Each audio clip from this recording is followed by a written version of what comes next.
Hello, folks. Well, it looks like I'm already in stealth mode, but hey, nothing wrong with that. I don't think people need to see me all the time.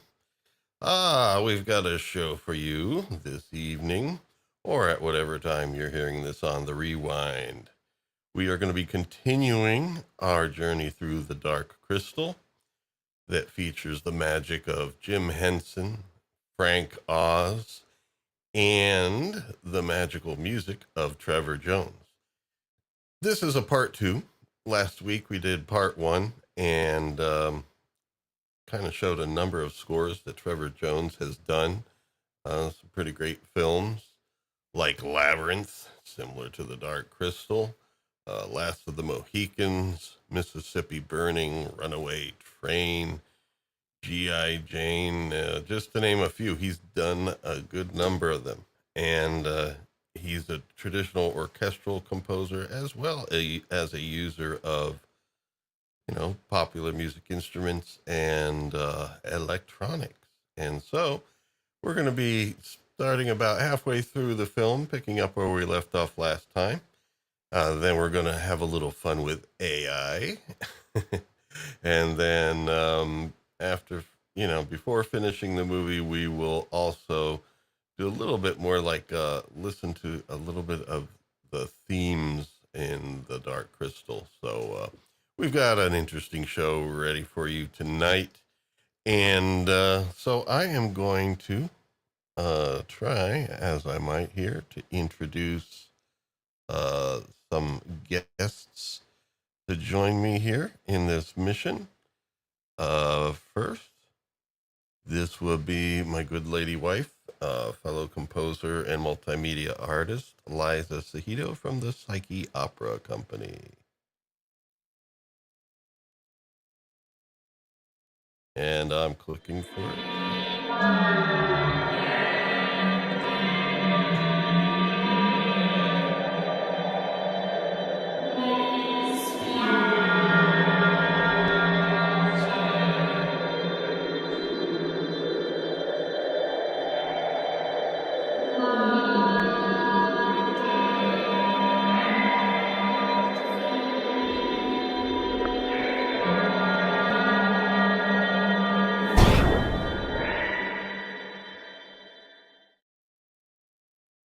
Hello, how are you doing?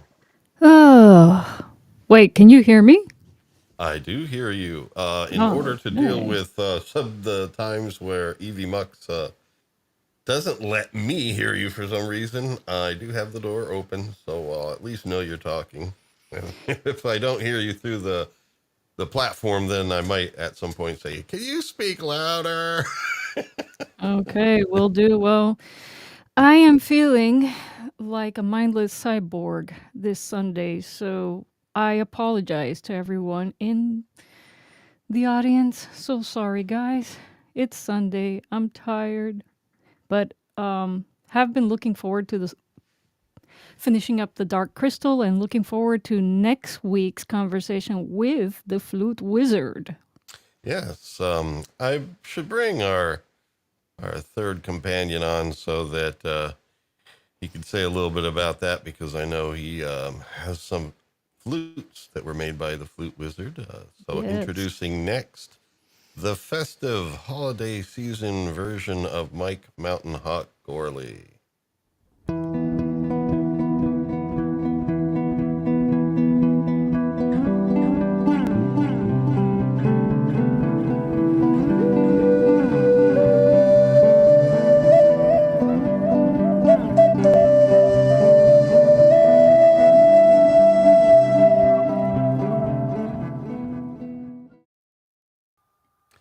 Hello, Mike. How are you doing? I'm fine. Right. I'm on stage. Woo! It's Cool been a great beans. week. I'm looking forward to the Flute Wizard. And in case anybody missed it, on Friday the 13th, I announced and put out my latest digital release on Bandcamp called Chaotic Ooh, Inception. Wow. nice. I'm wondering if I don't believe I have a Bandcamp account. You Would don't we have be to able to have one. bandcamp.com? Let's try this. and I'm going to search for it so we can bring it up on screen for folks. Are you listed as Mike Gorley or Mike Mountain Hawk Gorley? Mike Gorley. There All you right. go. There it is right there. Look in the chat. Oh, there we go. well, I think I found it. So we're going to go over here to our screen share mode. And let's see if we can share this tab. Because we are about the music here on Earworms. Let's see here. This one's going to be a little, this one is a little different. It's still kind of chill stuff, but it's far more electronic stuff up your alley there, Lawrence. All right. I've seen some of the videos are already out there, like Cosmic Giggles and Cat's Eye, that kind of stuff. I love Cat's Eye. There's a lot of giggling. Okay, so here I see Mike Gorley here in my results list. Would this be your page? I don't see anything. Oh, I'm not sharing. You're not sharing. Oh, that's because I'm in the wrong scene. Looks Here like we go. it. There we go. Oh, yes. There we go. There we are. There will be glitches, folks. This is Earworms after all. Yeah, Wow. there you got me in fours. Fours. There's 4 of me on the cover. But I didn't do that. No. That's not a technical issue on my end. Lawrence, did you pass Mike through Stable Diffusion? Do what? That's what he uses to generate his weird AI art, Mike. Oh, I got you. Yeah. I got you. So, it's cool. It's cool. Is there anything you'd like to play? Oh my. Just so people hear a little sample of. Yeah, that's pretty much what you'll hear on there. I would just I would probably just do Chaotic Inception. That would it's be number 2. Yep.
Yeah, I like this. I kind of figured you would.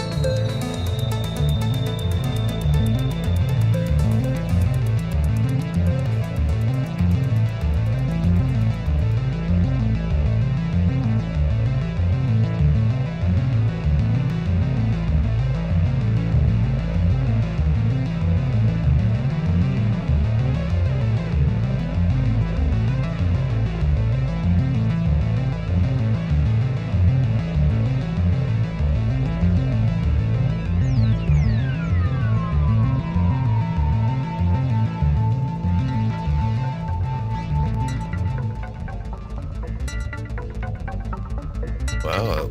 So Bandcamp lets you play the entire song? Yes, it does. Oh, wow. You can swipe my music, or you can feel guilty and buy it. And it's, if you notice, it's name your price. You can't get any nicer than that. Right. You know, so there you go. But this while a lot of electronic stuff, it still does have flutes and dudars, dombras, guitars, and one or two sitar songs. So all the usual array of instruments are within it. It's just, as you can tell, it's a little bit more on a. Let's put it this way: you don't need any drugs. Yeah. Drugs are optional. Yeah. Okay. Well, I'm sure this could serve as your drug experience, and it's healthy, no You can hangovers. do it with or without. How's that? Yeah. But you can trip out without tripping if you don't want to. Very cool. So anyway, please folks, check that out. I guess I'll eventually put a link. I didn't do it before the show, but I think I could put a link to your Bandcamp page in the description after we're And finished it's with in the all my videos. Pretty much. Okay. Yeah, or on There's YouTube. no excuse. I do have a link to Mike's channel on YouTube, so you can find everything there. It's at Mike Mountain In fact, Gorley. this song was, I think, yesterday. So You the video finished? for this song is on there as of, I think, yesterday. Oh, cool. Yeah, I'll definitely check that out after. Yes, folks. Oh, this is cool. So, yeah, I really like that. That sounds like we had a bit of the Tangerine Dream influence there. Could be. Could be. Well, we Blade did Runner. Legend. Maybe it I rubbed mean, off you on know, I'll take that association for sure. But and one of the flutes, the one on the left there, the big white one, it's a white pine.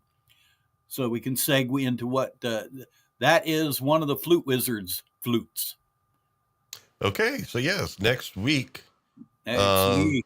this flute here is going to be utilized, because I think next week we'll have you play a little bit, show some flutes, and then the Flute Wizard will play a little bit, show his flutes, and there'll be some talking. We'll share some videos. He does have a few videos he wants to present, and Yeah. it'll be. And I just sent him and you an outline with some links. So check your email after the show. Okay. So that outline that has links. Those are the videos I should download then. Well, there's a couple of them, and I, you know, he's in on it, so he can suggest any if he wants to as well. So Okay. I just don't want to come up short and not have the right videos. there you go. There you go. So it's going to be fun, folks. Kyle is a very, very, very, very likable guy, very down to earth, and it's going to be an enjoyable show. Yeah, I He's watched amazing. Yeah. I watched a couple of his videos, and when he's explaining things, he's fun. You know, he dresses up like a wizard too and stuff. Yes. And Oh yeah, but there's no big ego. We're going to have to ask him because I don't know how the Flute Wizard came to be. So this is one of my questions. Obviously, is how that came to be. But no, he's a very humble dude, very, very mellow. Which is very rare for someone with his education. Very talented ethnomusicologist, very successful crafter and businessman. Yeah, it's very he's rare. For a minute, and he plays other instruments. You're correct. You've done a little homework. Very good.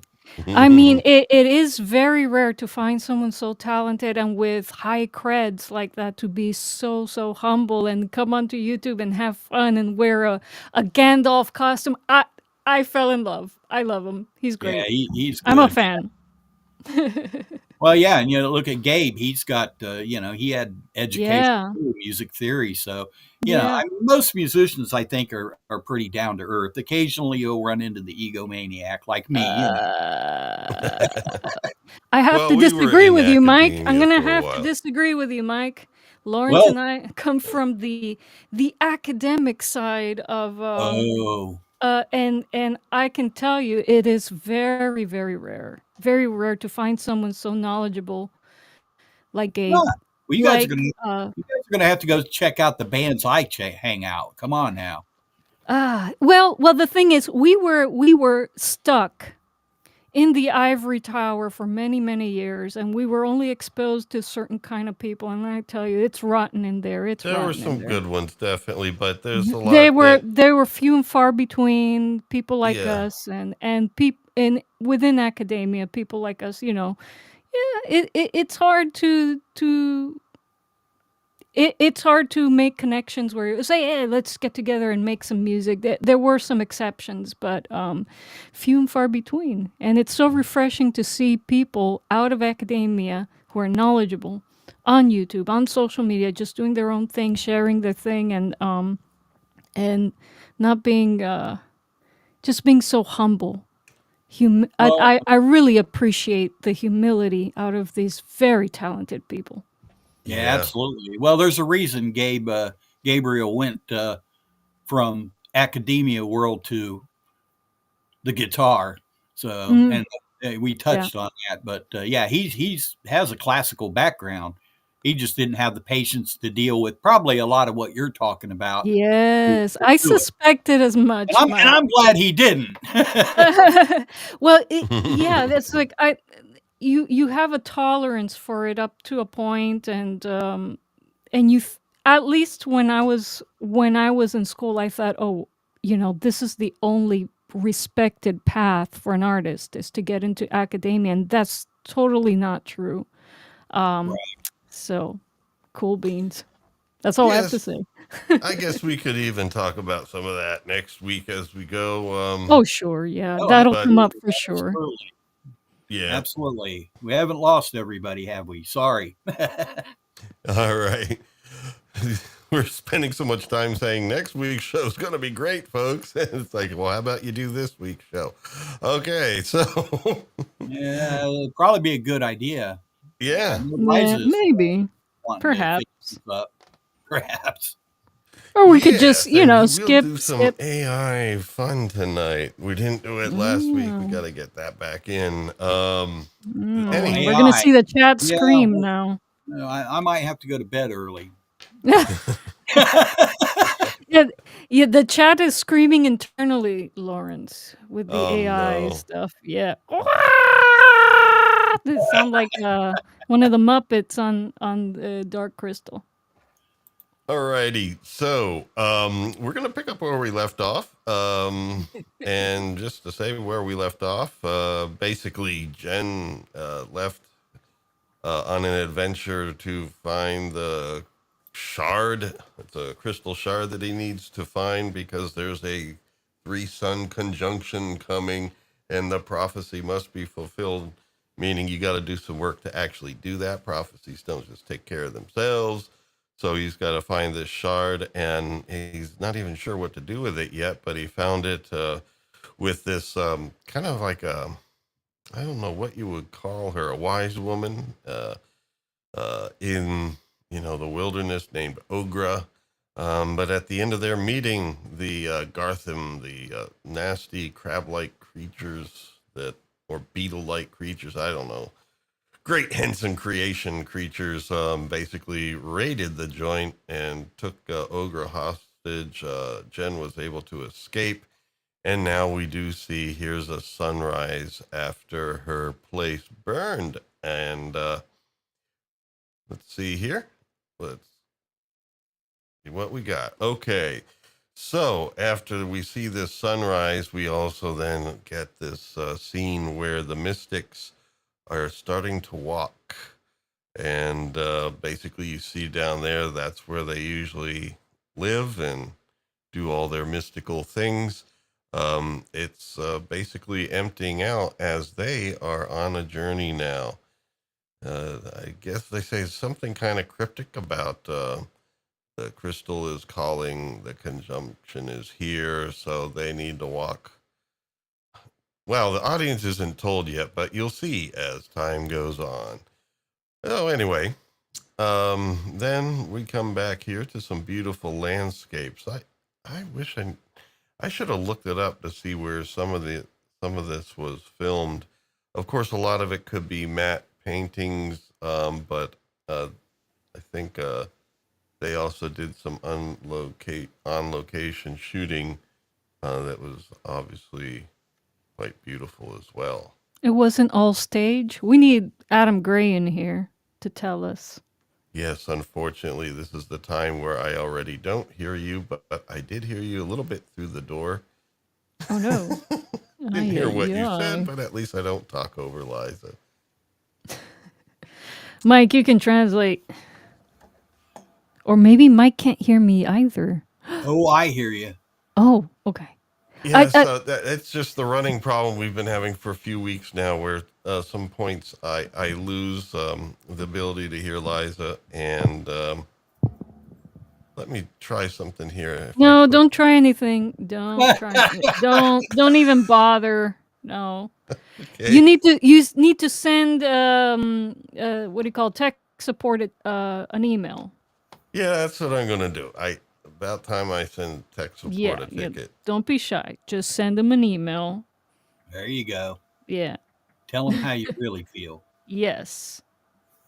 So anyway, we are wandering through the wilderness here, and the beautiful thing about this movie is you have these moments in the wilderness where just about every scene where there's no dialogue or anything happening just yet, they do a really good job of giving you not only beautiful settings, but living, well, they're not really living creatures, they're puppets, but Looks puppets. like Arizona. The one picture that you're using, you asked where some of this was from, the backdrops scene. You know what? Almost I'm gonna Google it. Let's find out where this is. Yeah, the previous one I think could have been Arizona.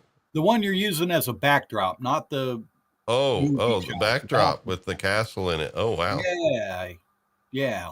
Well, the Could be. castle's not in Arizona, but that Yeah, that was probably painted in.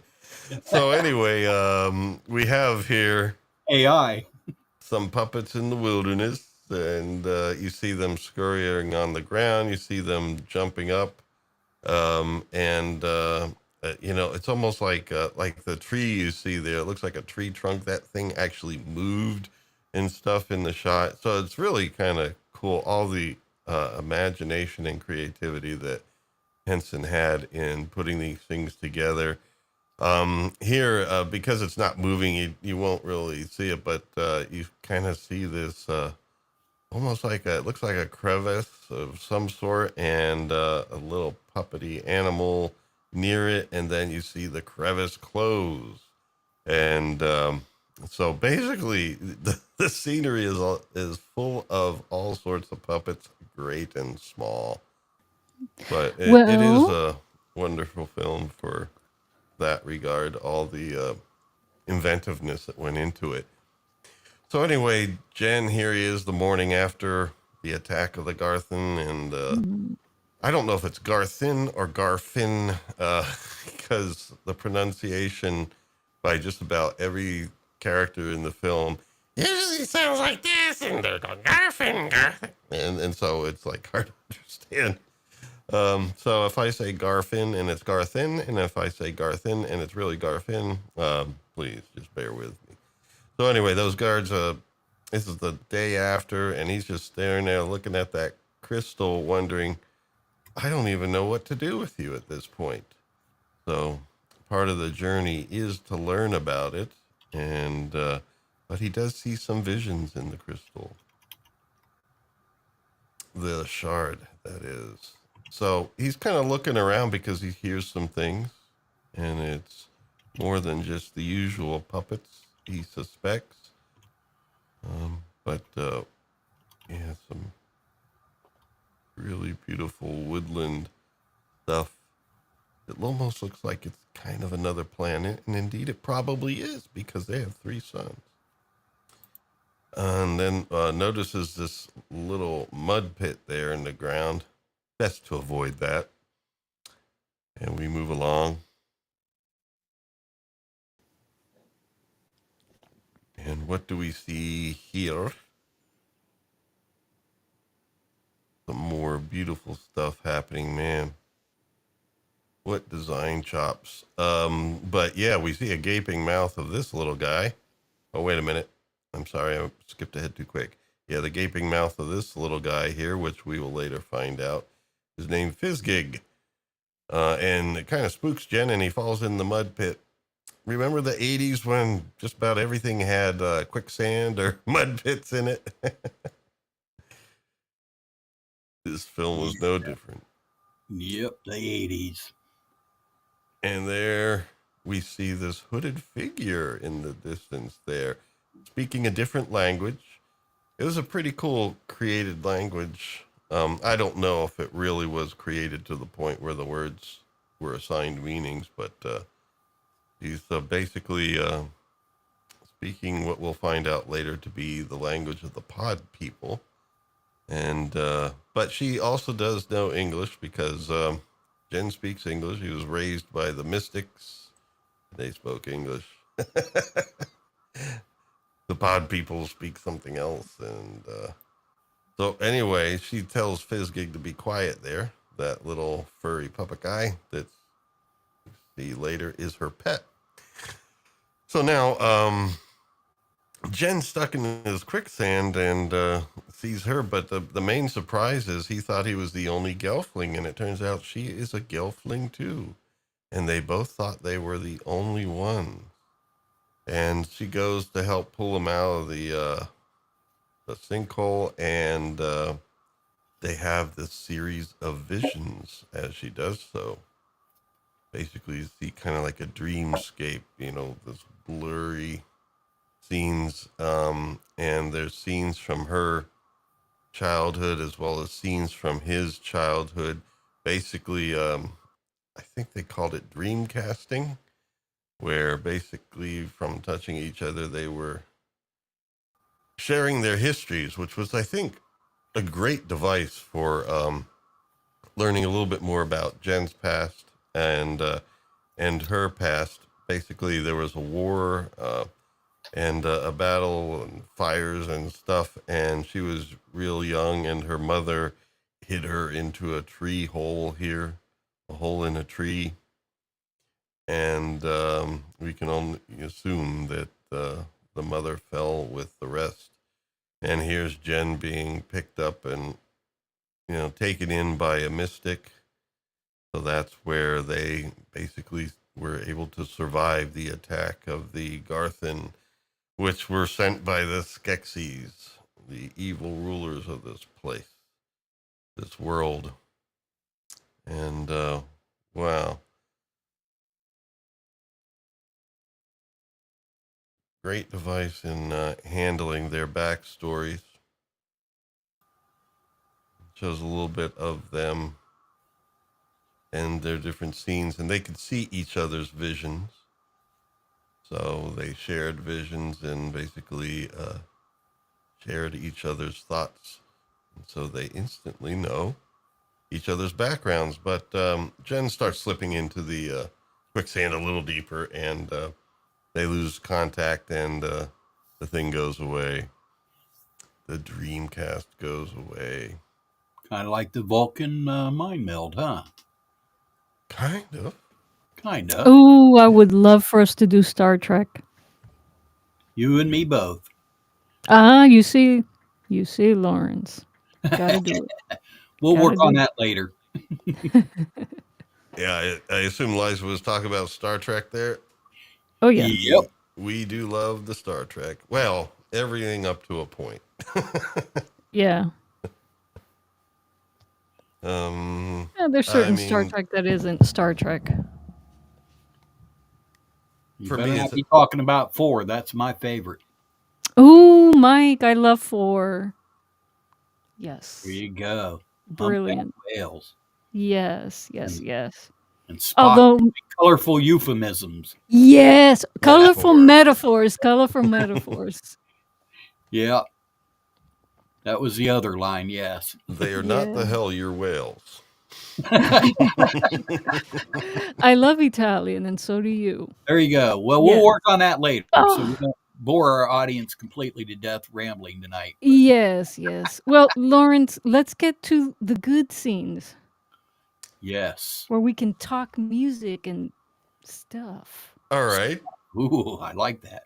Once again, I can hear the fact that she is talking. through the door, but I can't hear what she's saying. I just guess Oh work. my. I He guess said, she's "Move like, along, all Lawrence." right, get on with Move it. Okay. along. Move So here we are. along. All right. So, what's going on here? Well, it's time to try and get Jen out of this mess. And I think oh, wait a minute. Are they still dreamcasting? No. What is You that went there? backwards, I think. Oh no, no, they are dreamcasting. Never mind. Or Okay, I was skipping ahead in my thoughts. Yeah, they're still dreamcasting because there we are. We see the mystics and basically him sharing his childhood growing up with them. okay, there we go. And there we go. That's where he starts slipping further in and they lose the bond. Alrighty. And so he notices that, this isn't going so well, but she does some calls, some like animal calls. She's as you could tell with her hushing down Fizzgig, her little pet, she's able to make some calls and raise this creature out of the bog that lifts Jen out. So here he is lifting out in this previous slide, and here we see the creature that lifted him out. Another great, design. Something with a big mouth and eyes. And yeah, there he is in the background. I forget what the name of the type of creature is, but she mentions what it is. And you don't need to worry about them. And there we go. We can see the creature in its entirety with Fizzgig there. Fizzgig just makes a lot of noise. He's there for comic relief. And then you see some children to either side of the creature. So they went all out. I don't know how many puppets they made, but they made a lot. All right. And moving on, we are now back at Skeksis headquarters in the Crystal Castle. Although it doesn't look like a crystal castle, it's a castle that the Dark Crystal is in. I think it's a tree. The pod people here that they treat as slaves and basically are enslaved are carrying in a meal. And it looks a lot like one of those creatures that we just saw. And basically the Skeksis begin eating. And they're pretty messy eaters. I could have taken more slides here, but I pretty much didn't because for the next couple of minutes, pretty much you see individual shots of them kind of like burping and scratching themselves and farting and throwing food around. They throw food on the floor that they don't like. And there you see all the mess on the floor. It's, man. One of my favorite scenes. Yeah, it's kind of funny. And, but I think the music that follows was really good, though. Oh, yeah.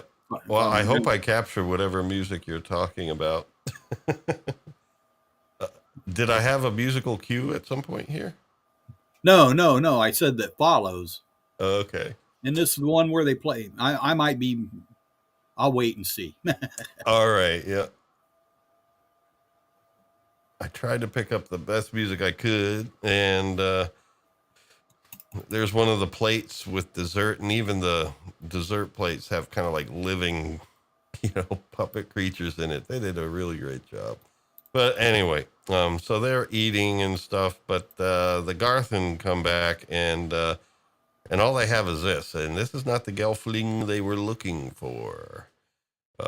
Instead it's Ogre, and she's pissed. She's not happy. You burnt my place down. Yeah. You burnt my place down, and of course I'm not a Gelfling, you idiots. But so they're like, well, she must have helped the Gelfling out and things like that. So they're still going to keep her prisoner. They're not letting her go. But, she doesn't take crap from anybody. She goes over and smacks one of these Garfin. And she's like, the conjunction's coming and your time of ruling is coming to an end. You can leave the chats up longer, Liza, because you see, I gave all this real estate just for the chat, so that our chat, our audience is well integrated into the stream. So, folks, if you're shy, you can get over it. Join Scott in the chat. Chat away. It's your chance to be chatty. Yep. Did I mention next week we have the flute wizard? So, anyway, she sits down and I Where don't did know. that guy? She sits down, but she told him, your guys' time's coming to an end. And anyway, switch back to the wilderness where no, not yet. Not yet. Nope, we're still here. Oh, that's right. This is where they release the bats. And on the ceiling there's a bunch of bats hanging there, and they release them. They're kind of like seeing eye bats. Although, I guess they can't be bats because bats are blind. Well, in any case, they're information gathering. So they're tasked to go out and find where this Gelfling is.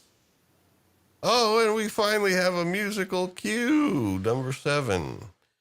So we are on the riverside here, and they're taking a little bit of a boat ride.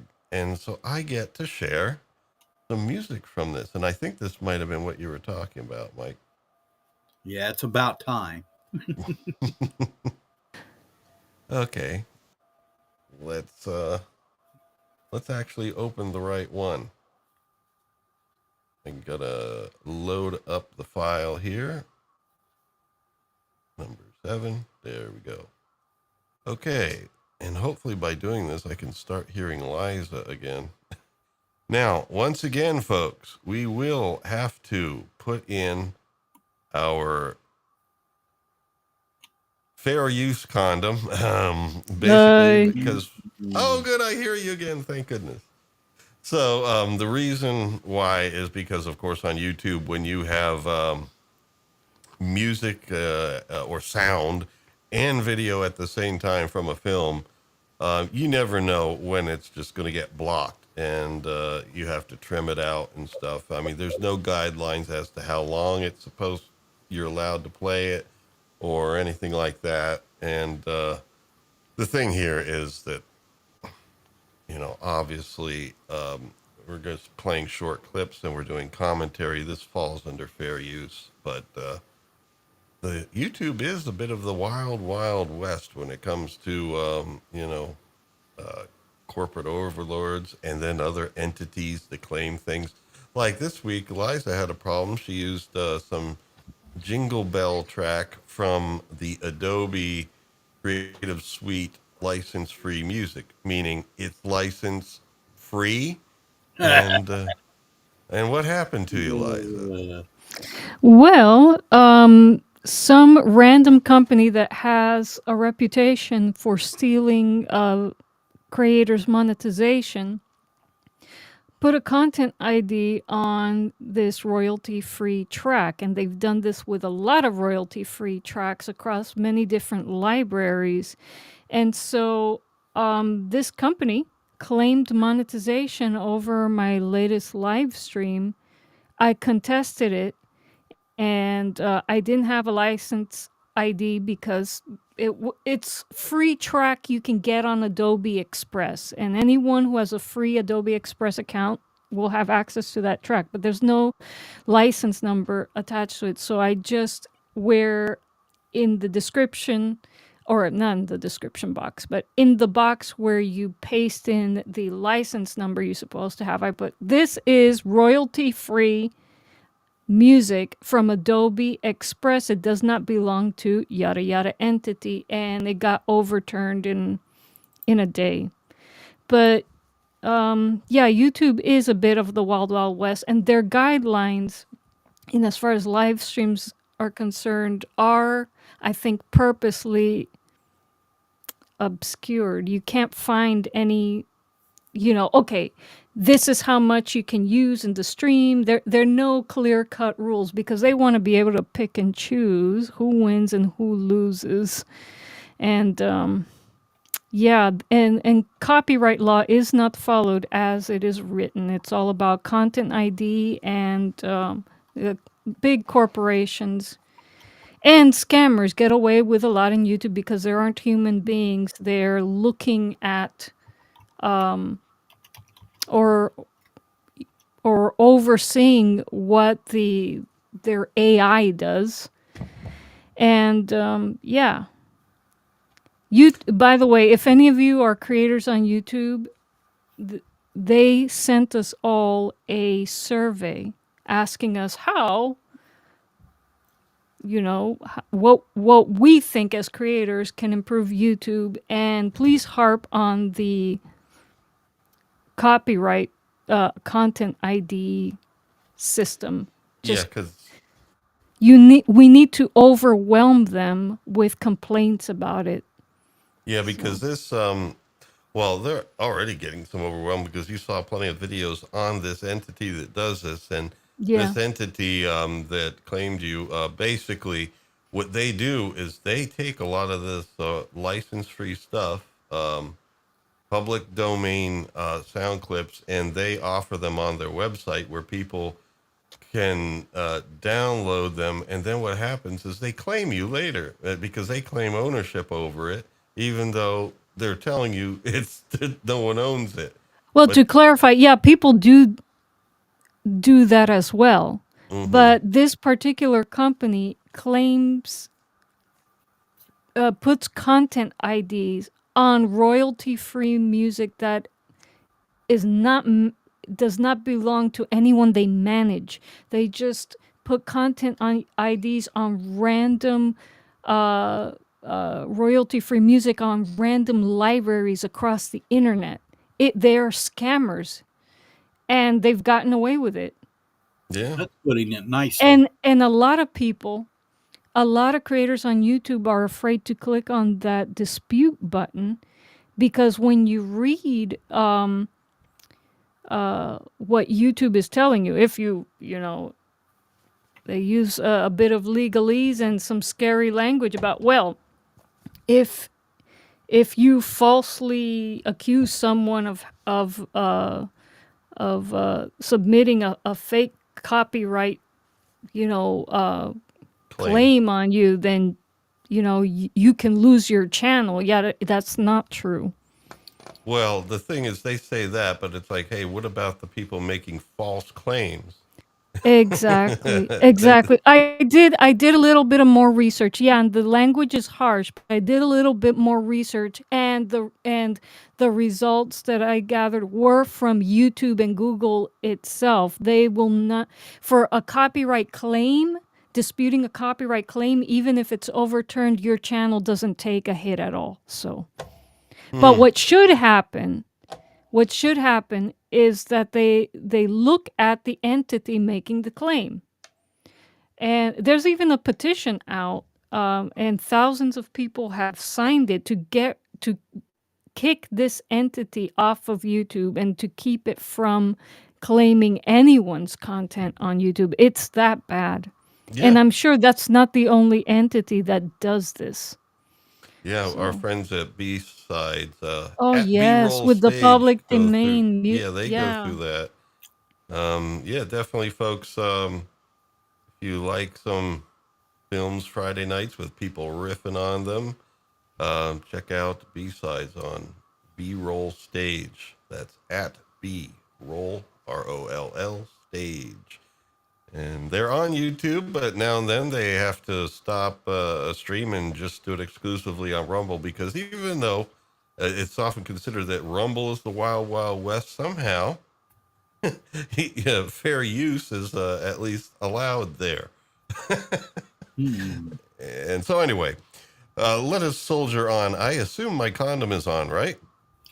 Your condom is on. Yes. Okay. Because I just want to make sure, because when I actually select the video to play it, it hides other things, and I just want to make sure it's not there. So anyway, here our hero and heroine are in the boat. and they get a little bit musical.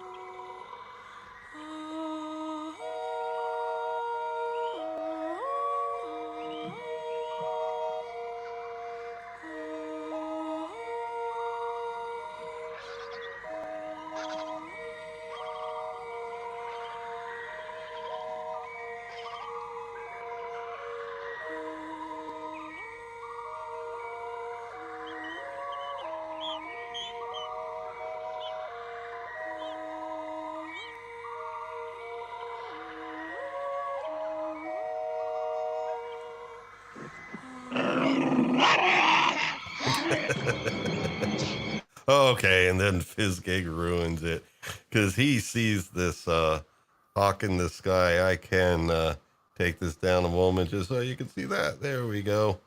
Yes, or not hawk. Excuse me. That kind of thing. But it's got a pretty big Don't make the wingspan. hawk the bad guys. It has a pretty big wingspan for a bat. All right. There's some pretty big bats. Oh. Yes, Some nice flute playing and singing there. Yeah, and composed by Trevor Jones, and we're gonna have some brilliant music coming up later at the Pod People party.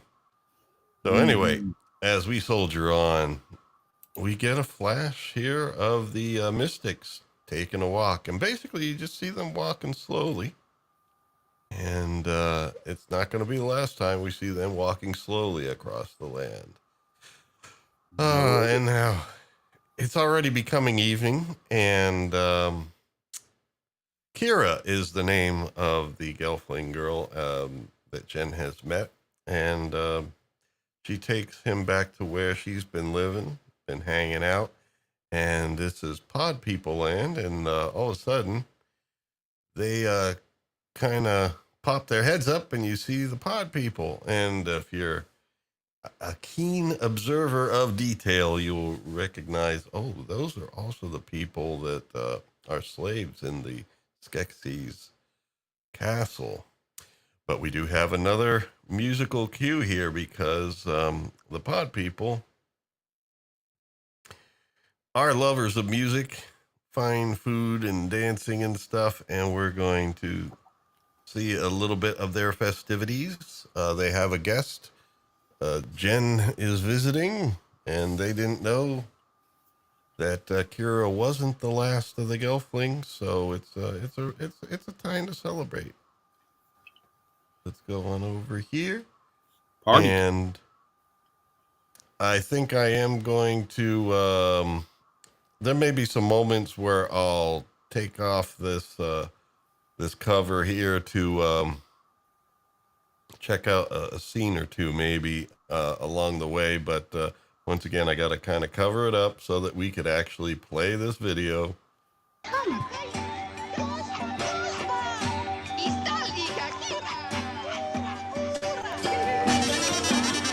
All right, I'm going to pause it right here. Now we do want to hear this, but I also want you to see it. This is the part I was thinking of.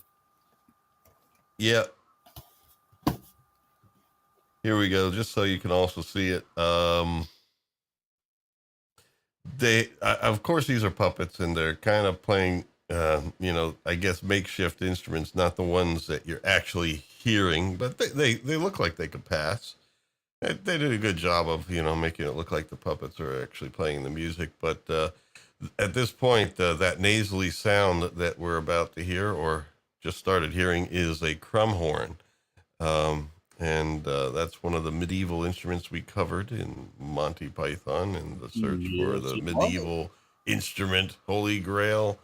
And so let's just keep listening because the music's really good here. But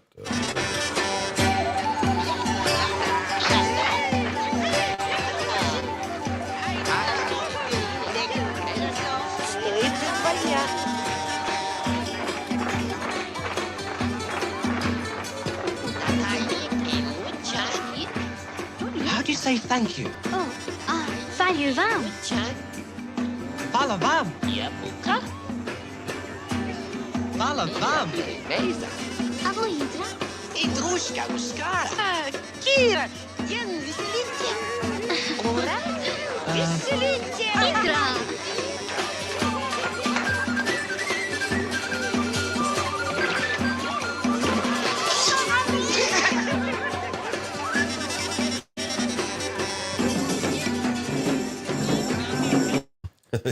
Just got to show this guy playing the drum here. Hold on. Hide this. Hide this. There we go. There we Wrong thing. Yeah. So, you know, you see the puppets playing drums and things, and they kind of like highlight it when it comes in. Good craft work there in a way. But, yeah, I mean, this does sound like a medieval dance music, similar to a Satorello and so forth. But Trevor Jones knows his stuff because he, oops, keep hiding the wrong thing. It's a very nice blend of instrumentation there. Yep. Has a little the medieval flavors, got a little Irish, maybe even a little Indian in there. It's did a good job on this scene. This was the one I was referring to.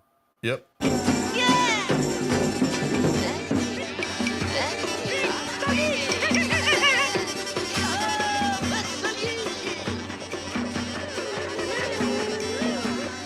know the three suns in the sky? They're going to come together soon. It's called the great something or other. It's a prophecy. And he told me that I must find the shard and that everything must be done before the three suns join in one. And that's all. And then he died.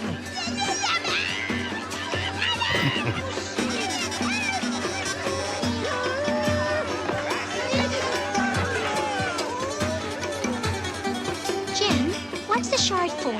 That's just it. I don't know. I found the shard. But you don't know what to do with it. Hvala vam.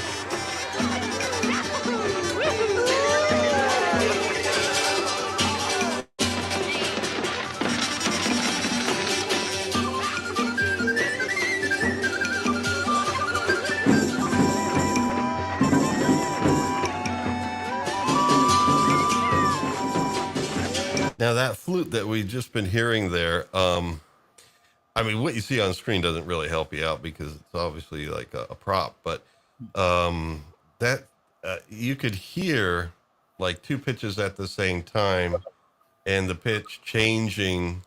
So it sounds like I'm just asking, Mike, what do you think that is? Do you want me to back it up?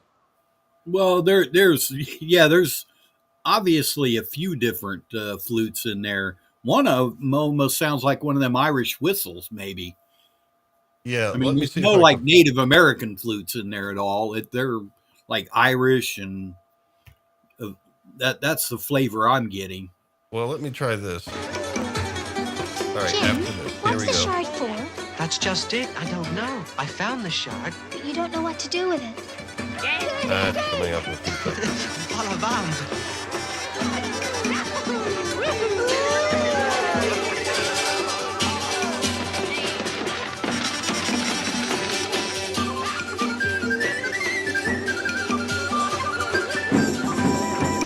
Yeah, so Okay, you got that whistle yeah. sound, and then before that, I'm not sure. That's why I said Indian, maybe Turkish, and I'm not super familiar with the names. I'd probably butcher them, but of the types of flutes that they play, but they have that kind of sound. Both they're Turkish and there's some Indian ones. But I was yeah, definitely the line we just heard sounded like a penny whistle type of instrument. Yeah, the last one. Yeah, the last one in but there. now, just about to start, what I hear is a flute that's playing in harmony. I don't know if it's two flute players playing together or if it's one flute that somehow can play. Ooh, a drone multiple. flute, maybe. But the drone doesn't stay still. Here, let me play it.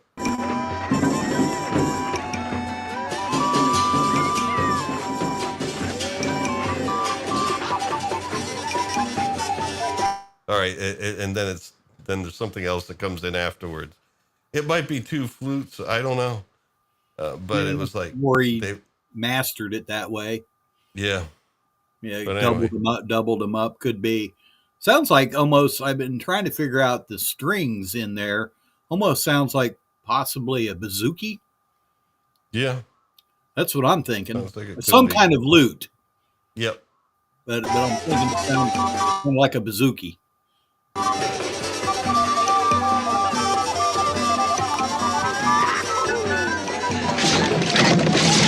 Oh no! And then the Garthin come in to ruin the day. Well, that sucks. Yeah, we were getting into the music, and then they come in and start destroying scenery.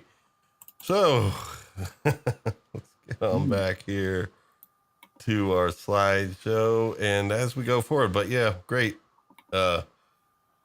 great moment. And I guess the thing is that they didn't have to go into as much detail with the music, but they did, and that was definitely well worth it. Oh And, yeah. and it worked did a out great visually. job. So anyway, the Garthin come in and kind of wreck the joint, but Kira helps Jen escape. They basically went out through, I don't know, a back door or something, but they're outside and trying to get away. And unfortunately, the pod people have been raided and will probably be taken prisoner and made to become slaves, which we shall see later. But they do escape. Although they're about to be captured by one of the Garthin, and then they actually get some unexpected help. There you see some pod people being bagged already. They do get some unexpected help here from the Chamberlain, the guy that goes all the time. He's out there, and basically, just as they're about to get caught, this is where he steps in and says, no, because I guess he still, as a Skeksis, does have power over the Garthin and can tell them what to do. So, but that's the first time that Jen saw a Skeksis, and Kira says, oh, that's what they are. They're evil. Get away from them. Bayona's here. Folks, please, Liza and Mike, let me know, because as I'm going through these slides, I can only see the upper parts of the chat. So if there's anything that you'd like to highlight, please stop me. Okay. And we'll highlight one of our chatters. Most worthy of highlighting. All right. So that's Welcome, basically Mr. Rad. Yep. And then we go, there we are. They escaped. And then there's the slow walk of the mystics again. And beautiful sunrises and sunsets, and we see the mystics slowly making their way across the land. It's purposeful walking, man. Yeah. There's a purpose to it. Now, the thing is, the first time you see the movie, you don't know yet exactly what it is. But just the clue that the crystal has called, and the conjunction is coming. It's nice. You get little bits as you go through the story, piecing it all together. So the first time you watch it, you do get the payoff of what the culmination is. But it's not beaten into. You get it gradually. Right. So anyway, Jen and Kira are, I wonder what happened last night. Nothing happened. It's a kid's film. So anyway, mind out of the gutter there, Lawrence. Well, Fizzgig would have raised a shit fit if anyone tried anything. So yeah, you got that right.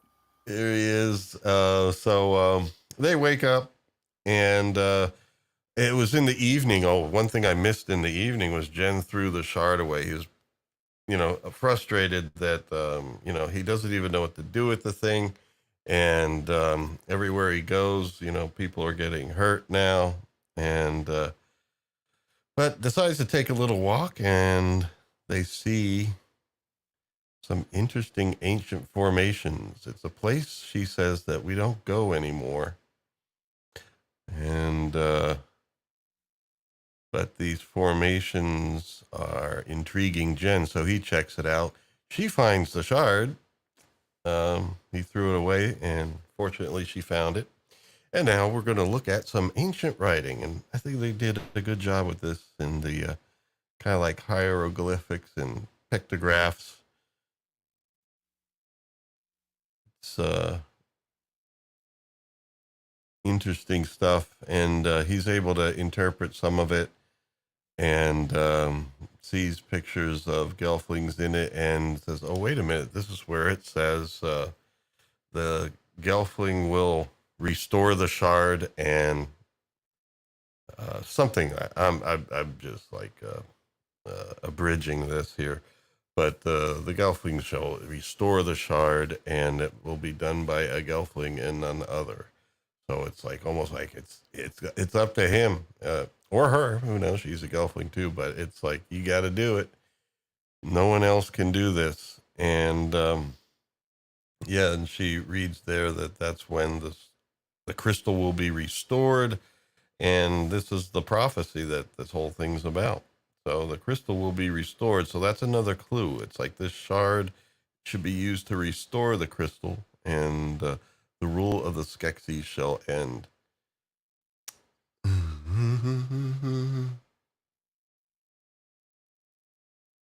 Yeah, the history of their people, as Bayona Rad has pointed out. So anyway, Fizzgig is having another fit. And if they find out it's because of this guy, the Chamberlain is the one that saved them at night, and he says that again. I saved you at night. Yes, I'm a Skeksis, but the Skeksis are afraid of the prophecy. You know, it's but I should take you to see the Skeksis so that way you can tell them you mean no harm, and there'll be peace, and there won't be a problem. But somehow Jen and Kira aren't exactly trusting of this. She's even hiding behind a tree. I wouldn't trust this guy either, man. Especially the way he talks. I don't know, man. You sound a lot like him, man. Kind of scary. We should have done a community theater for Dark Crystal. Oh, geez, yeah. We should have. We should have. I think I mentioned it last week. You did. Oh, yeah. Yes. Mike remembers. I Mike do. remembers. Well, who knows? Maybe we could do it next week with the flute wizard. We'll take one of the scenes. Oh gosh. No. Do you mind, Mr. Wizard? Let's take a little time here to read this. Here, you play the Chamberlain. Liza will be You're the Kira. Chamberlain. Yeah. You can Well, have the part of the solo. Sketsy. We've Yeah. done community theater. It's just you as a solo act. Well, we're going to have something fun to do with him. He seems so good-natured and everything. So anyway, they're just not trusting him, and they start trying to scurry off, and they're able to get away from him. And she does some calling because she's the animal whisperer, and she calls off to something, and we find out that something are these guys. Now, just behind the rocks there, you see two of these. I forget what they're called, but they're really cool designs. Let me go back to this. Basically, you can see that there's people in there using something like stilts of some kind, but with the hands as well as the feet, because they have these towards the bottom, these long, narrow legs, and people in the costumes basically walking along, but it takes some practice, I'm sure, to be able to do that well. She climbs up on one, and his gig wants to go along because she was like originally going to leave him because he's annoying, but then he wants to go along, so they're going to have to bring him. And there we go. Jen's all saddled up. And now we do have some good music for you as we ride these creatures that I don't know what their names are. I forget. They had a name, but I don't remember what it is. But they don't last long, as you'll see here. They only had a few seconds of fame in the movie. So anyway, let's get to play. Here we Come go. on, Jen. They go fast.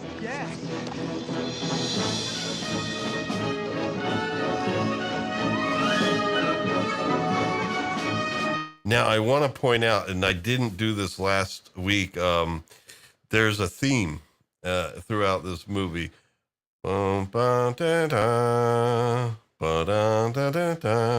he plays it rhythmically in different ways at different times, but it's basically one theme. There isn't like a specific Jen theme or specific Crystal theme or anything. It's basically the movie's theme, but you hear that theme transformed in many ways for a lot of these scenes where there's orchestral music playing. Not so much in the medieval music stuff. You don't hear it there, but in these scenes you hear that. The prophecy didn't say anything about this. Prophets don't know everything. Now let me, I wanted to pause this because you see a better idea of the creatures. Let me see if I can actually, I'm going to try taking this thing off and just playing a little bit of it. Just so you could see them riding these creatures, because this was like some excellent work here, I think. The prophecy didn't say anything about this. Prophets don't know everything.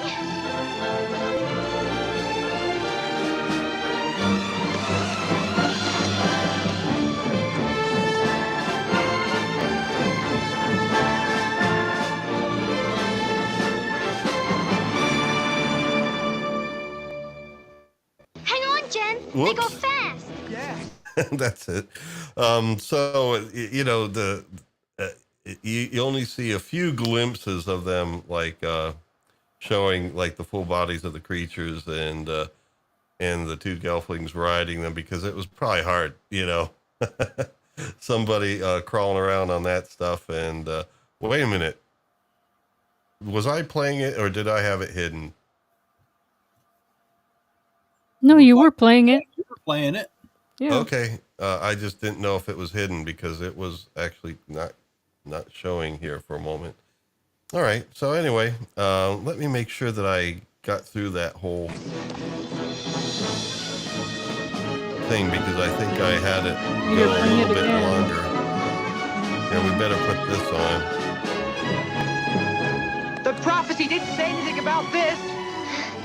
Prophets don't know everything.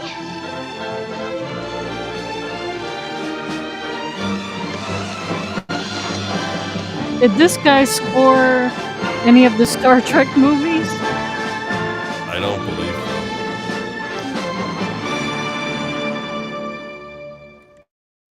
All right, so yeah, I just want to make sure I played the whole thing, and now we are back at World Economic Forum Central. Now let me see here. I think I might need Right, to load Bayona? up. Yeah, I'm thinking number 4. That's what I'm I thinking. can look it up real quick. Yeah, please do. I'm curious. It sounds a lot like whomever Well, in my research, I thought one of the Star Treks would have come up in looking at the list of his scores. Who composed music for Star Trek 4? Star Trek 4 was Leonard Roseman, Okay.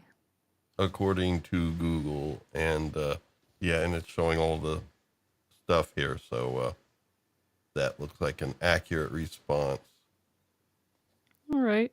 Well, Yeah, it doesn't. I mean, I looked at a lot of the things that. I mean, it had a long list. I read his whole bio and stuff, and basically the list of all his scores, and yeah, if he'd done Star Trek, it would have been mentioned, I'm sure. Any of the movies. Right. All right, so where are we here? We're back at slides, and are the slides going for it? Yeah, there's Fizgig yelling. He really wants to go along, but I think we've expired these slides. So we are going to move ahead. And before we continue with the film, we have some other things on the agenda. You're So we're gonna gonna see hide the that. chat yelling here. Oh no, it's Oh. Inga with her car. Yes. The reliable AI, as we know, is animal intelligence, not artificial intelligence. And this is where we normally try to determine if photographs of people are actual photographs or if they are things that I generated in AI. And I think all of us have a pretty Bad good... AI. Well, we all have I'm not using the best. I'm using free AI because I'm not paying for it.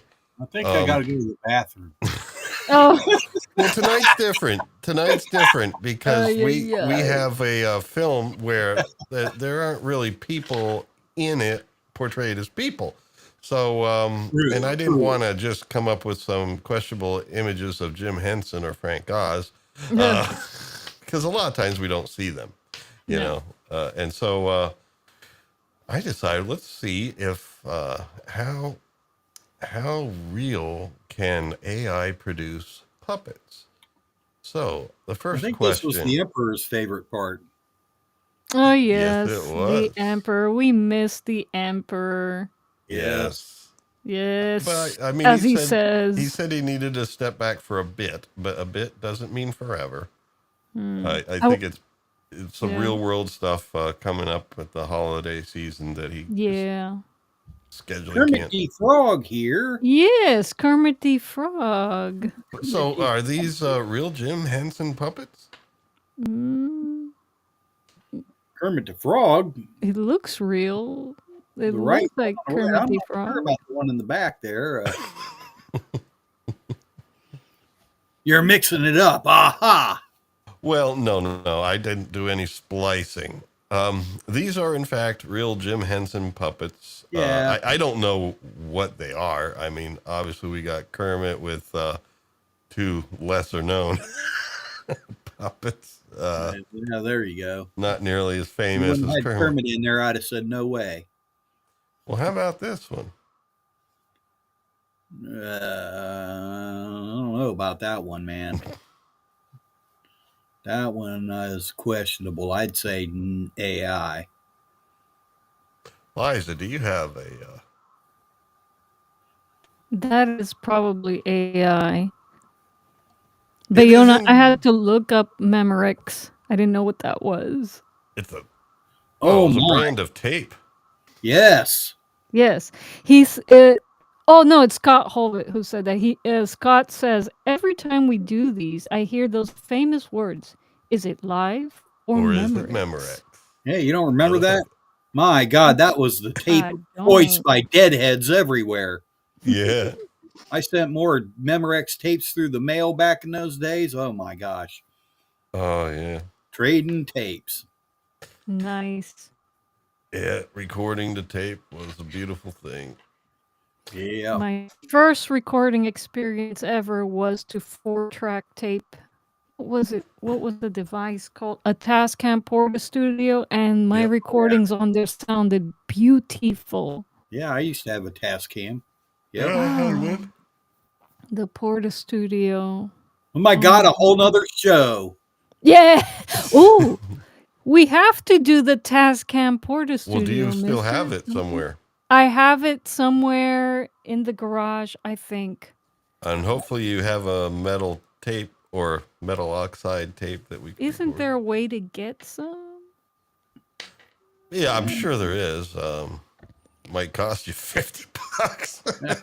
For a tape? Really? I don't know, because well, let me look here. I used to get them at Radio Shack, I think. I know, but remember, we're in the era now where you'd be lucky to find I mean, there's no such You're thing lucky to as like find a Radio Shack parallel now. port. Yeah, you were lucky to find a Yeah, Radio Shack. yeah, there's Let's see, yeah. I don't know if there are Amazon.com, any. and let's see, cassette tape, and let's see, well, that looks like a package of them. Yeah, well, here we have Maxell. That was another brand too. Maxwell? Yeah. Maxell. Oh, Maxell. Maxell. I have Maxwell in my head, but yeah. Oh, he had a silver hammer. Yeah, you can still get them, and actually, they do have their classic look to them and stuff. What do they design. cost though? Now I'm not looking specifically here at this point for. Let me see the high quality. What is it called? I think they called it metal oxide, but Yes. I'm not sure. Or silver. Yeah, silver. Yep. There's a package of 3 90-minute blank. Yes. It's nice that they're blank. Music cassettes. Ideal for audio recording. Yes. Studio How much quality. are they? How Studio much are quality. they? Well, it's a pack of 3 Uh-huh. for $24.75 on Amazon. Whoa, that's expensive. Well, you know, anyone that makes Retro's them, expensive. yeah, anyone that makes them. The Maxells are less expensive though. They're like $12, and this is a 5-pack. So that's not Ooh, I bad at didn't know all. PDK. I remember all those, Scott. Yeah.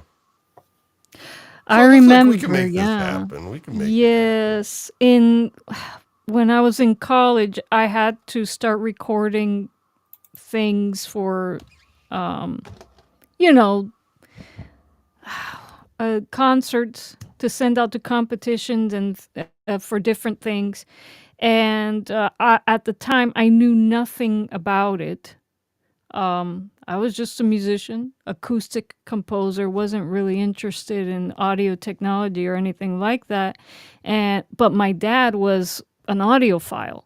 And so I was like, but I really need some type of device, and I need to make high quality recordings to do this and that and to have for my portfolio and whatnot. And so he goes, I know exactly what you need.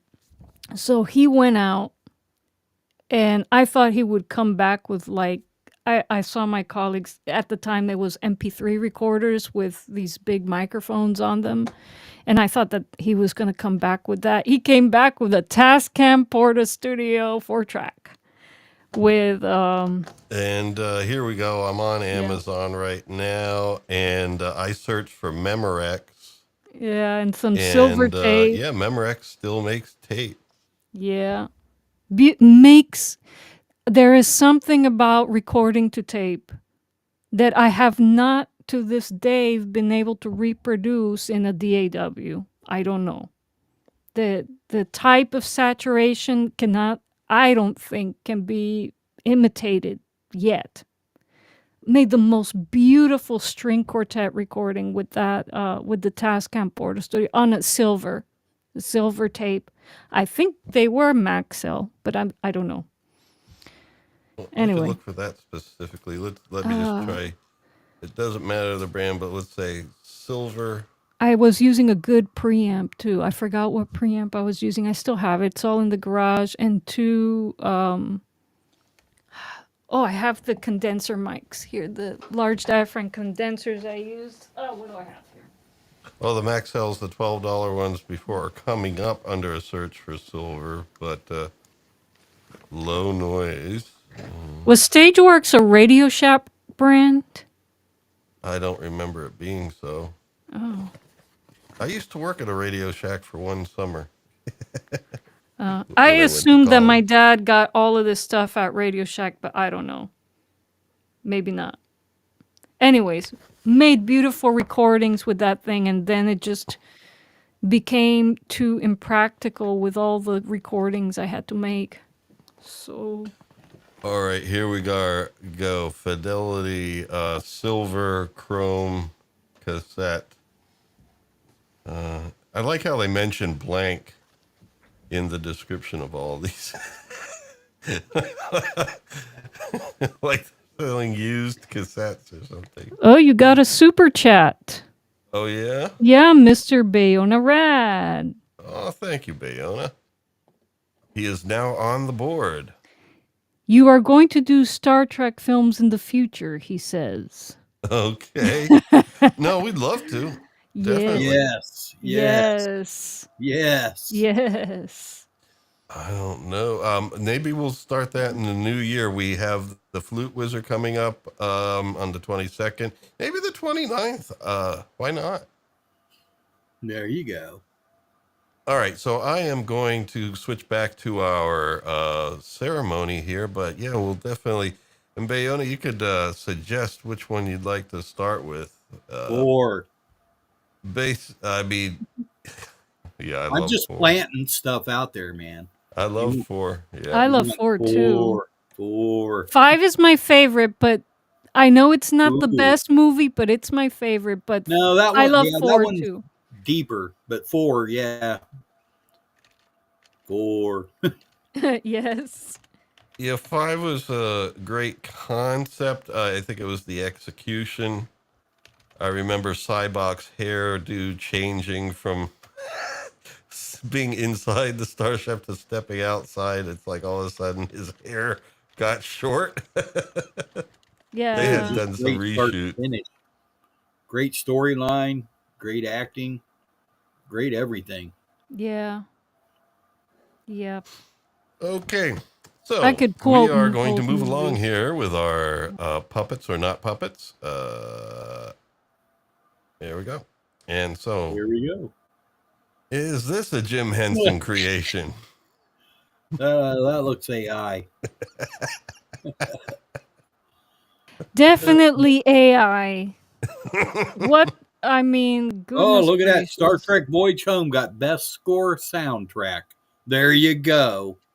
It's a good soundtrack. Thank It you. is. Yeah, I mean, it was. Oh, I love that one. I think last year was the last time we watched it. We did our, the after Christmas. We did the next few days. We did all the Star Trek movies, the original cast. Oh, you go. I would do that again. 29th. Yeah. Star All right. Trek 4. Star Trek 4. People There have be spoken. whales here. Wait, Mister. Quick question. Didn't you promise the chat that you were also going to do the Star Wars Christmas special at some The point? Star Wars Holiday Special. Yes, the Oh. holiday special. Well, you know what?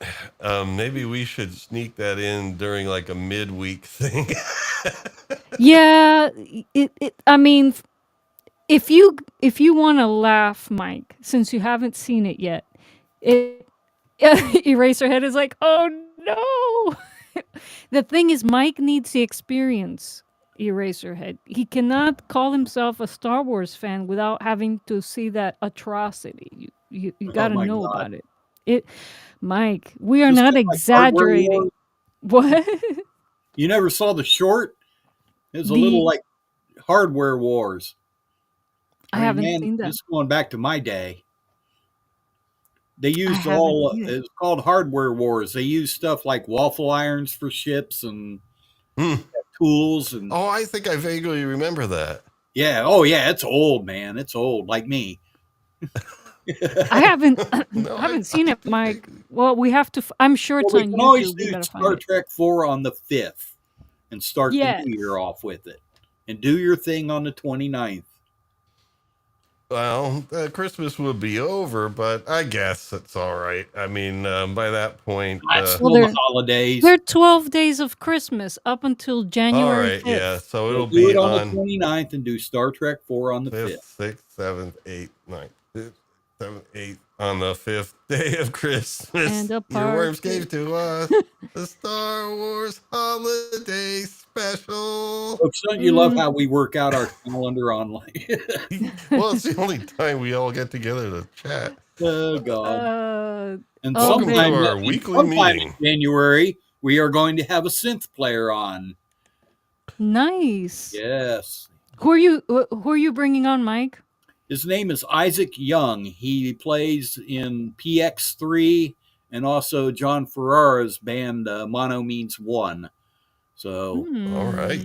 part of the whole consider the Source family, but at any rate, Nice. yeah, Gabe actually played a gig with him one time. So anyway, sometime in January, not the 5th, I guess. No, well, would you like to join us for the? Oh no, well, let's Star Trek 4. Yeah, definitely that would. That needs to be on its own, and we'll just Oh, yeah. fly through the whole thing. I mean, and that one scene, I just want to be able to play yeah. that scene when they're in the truck. Oh yes. Oh my gosh.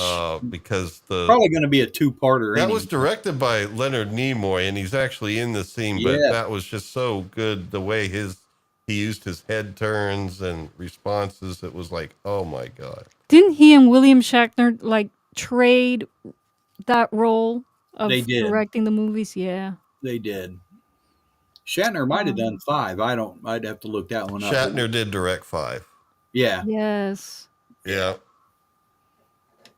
Scott Hovit's like, the picture's AI, by the way. Sorry. Yeah, I Scott. said that right off the get-go.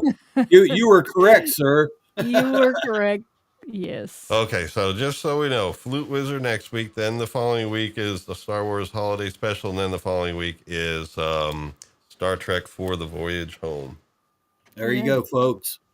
Put There it we on your go. calendar. Friends, prepare some tasty drink for Star Wars Holiday Special. If you, yeah. So anyway, no one's buying that this is No. No. Henson creation. Yeah, No. AI seems to have trouble with puppet hands just as much as human hands. And how about this creation here? That's AI. Mm-hmm. Did you say AI? It's AI. This is Kira from this film. No, it's not. Look closer.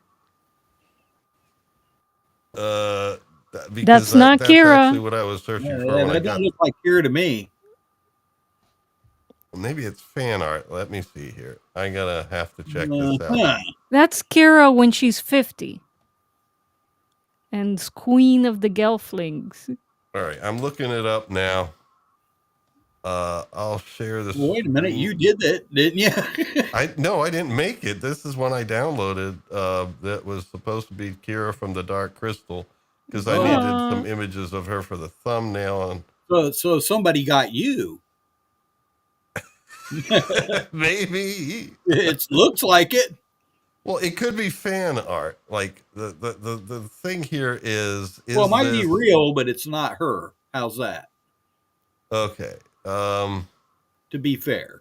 Now, and I did use Google, not Brave, but maybe it's fan art. I'm not finding it anymore. Maybe it's her long lost sister. Yeah. I mean, you could tell it's a Gelfling, but it's not Kira from the movie. The chat agrees with you, Lawrence, that it's Kira. Here, but I I found think it. the chat is wrong this time. No, I think the chat's just saying it's real. Oh, Okay, that I'm it's clicking on it's it, real art. and, Oh, I'm concept. trying to read the like, caption okay. here. Yeah, It it's says, not AI. Yeah. Was there a sequel to this that we don't know about? "Oh, look at yeah, this! guys. Oh, What? I didn't. Good thing I didn't know about this. What is it? What? This is the reason Netflix's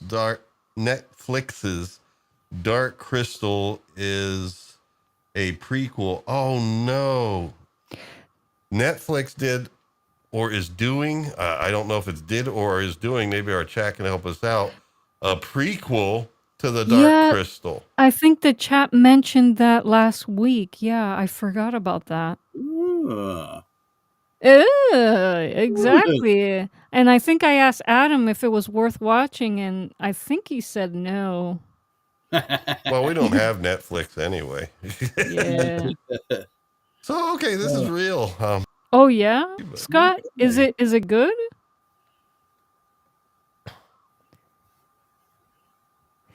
Bayona says it did happen. It was mixed reviews. Okay.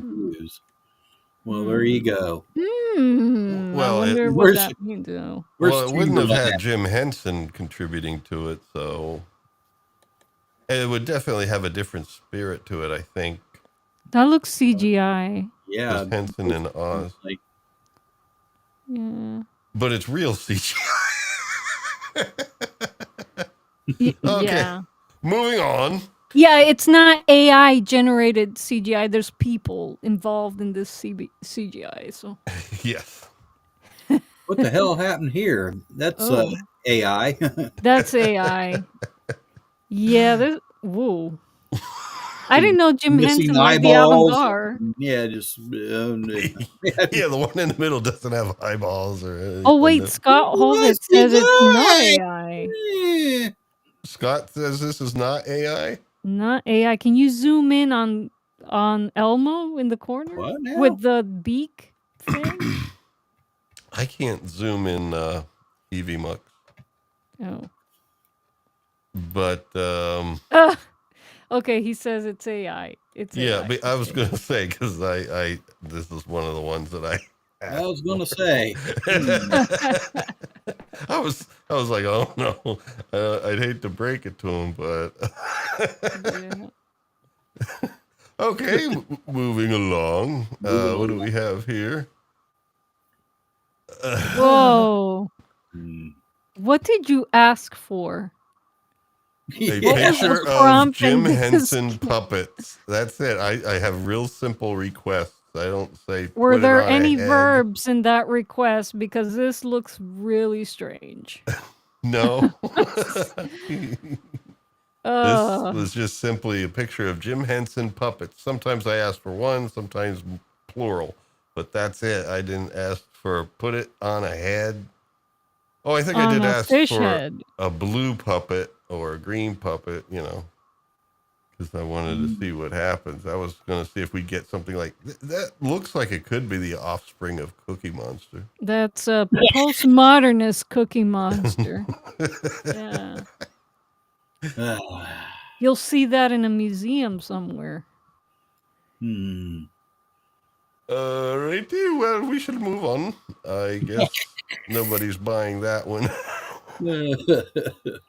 Oh, not this one either. Is there any more? Do you have any real ones? Ay. What did you? Whoa. No. Oh my God. Stop Yeah. using stable diffusion. We need something more challenging. Funnel cake hands. Oh. Holy. This is what happens when you do too much pouty. Ay, ay, ay. Peyote. Peyote. All right. How about this one? Oh gosh, got me all choked up. Oh. That one, No. No. she's not buying it. No, I don't think so. What do you think, chat? The human mixed puppet. It's a puppet of Cybok.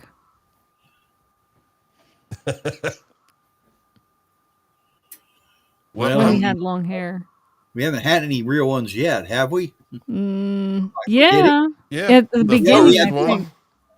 the One. fourth one. And now, let us see. I thought weapons were forbidden on this planet. Grizzly Adams here? Is Adam here? No, Grizzly Adams. Oh, Grizzly. Oh. Well, is this the AI Grizzly Adams? well, this is an actual. Let's just put it this way. I didn't make it in stable diffusion. This is a Google search image result, and not sure, but yeah, maybe. This was a real Jim Henson puppet? Well, No. it came up in a Google search for Jim Henson puppets. No, this was. I didn't no. do deep research, as you can tell. I didn't know there was another Dark Crystal, Netflix or anything. But Scott yeah. says that this puppet was in a horrible accident. Either that or Jim Henson's student made it. Who knows? All right, here I see it here in this result. Or Jim Henson reject. Let me see if the caption can enlighten us. It says Jim Muppet Wiki fandom. Oh, this may be a fan art thing. Yeah. Oh, I think it's fan art of Jim Henson himself. Ah. No. Oh. Okay. Somebody wanted to make a puppet of Jim Henson, and they did. Does Jim Henson look like Bob Ross? Similar. I mean, they have beards. Bob Ross has a bit of a fro on top, but Jim Henson didn't have that. I both don't know what male. Jim Henson looks like, so I don't know. They were both 70s, 80s guys, you know. Yeah. They had that vibe. That style, that vibe. All right. Happy little tree vibe. What do you think of this? No. Oh. No. Trying to see what he was doing with the hand there. Ooh, The Fly. That Fly. was a creepy movie, Scott. Ooh. Wasn't The Fly Jeff Goldblum? Yeah, Well, there but was I think there was an multiple- old one. Yeah, there was multiple The Fly movies. But yeah, Jeff Oh. mhm. Boom was the popular one, I guess you could say. Yeah, Yeah. the really creepy one with a sad ending. Oh. Well, they both had sad endings. All right, so yeah, the Fly is not a cheer me up film. No. But anyway, so nobody seems to think these are puppets, Jim No. Henson puppets at all. Well, No. I was asking for the Swedish Chef, and this is what I got. Yeah. I didn't ask for two. And, The original Fly was 1958. It had Vincent Price in it. I knew I'd seen that What? many moons ago. Was it good, Mike? I want to say yes, but Vincent Price, I love Vincent Price, but he did make some campy movies. Yeah. I don't know if he needed the money or what, or he No, just liked to work. But that film was, I think it was a it decent was one. good. It was a good one. I remember seeing it when I was young. It was good. I mean, yeah, but The Pit and the Pendulum was the ending, of course, is really sad because the guy, literally half of him is on a fly, and then it's going to be eaten by a spider, and it's like, oh boy. Ooh. Yeah. Okay. No, Uh-huh. not that the one from the 80s was any less. No, that was horrible. It was horrible. So anyway, what about this? Miss this Piggy's cousin, according to Bayona. Oh. Yes. But not Jim Henson, no. Not his creation. Yeah, it looks like there's a festival of ears going on there. Yeah, it does. Just stable diffusion, man. It is weird. Yes. Has a mind of its own. But I did ask for Miss Piggy. At least it got somewhat recognizable. Anyway, no, you got to use the paid ones to get something somewhat realistic. But Well, not going to do that. well, it Not depends. paying. Depends. All righty, let us continue with our film. And here we are back at Skeksy's Sorry, headquarters. The chat is they put out a big sigh of relief. And then now they gotta go and have a coquito because man. You're gonna need that when you're gonna need a coquito, Mike, when we do the Star Wars thing. OMG. The thing I want to know is if because I've seen streams where people actually played it and did commentary playing it, and but I don't know if it can be done because I know that Disney is actually trying to sell like Life Day toys, which references No, that. you live dangerously when you mess with Disney. You're gonna have to do the slides and maybe send Mike to go see the grandpa thing so he has some But idea what's going on. someone, I remember we saw it a The few grandpa years thing? ago. We saw the commentary version that was that included Ethan Van Sciver and Jeremy Griggs from Geeks and Gamers back when they got along.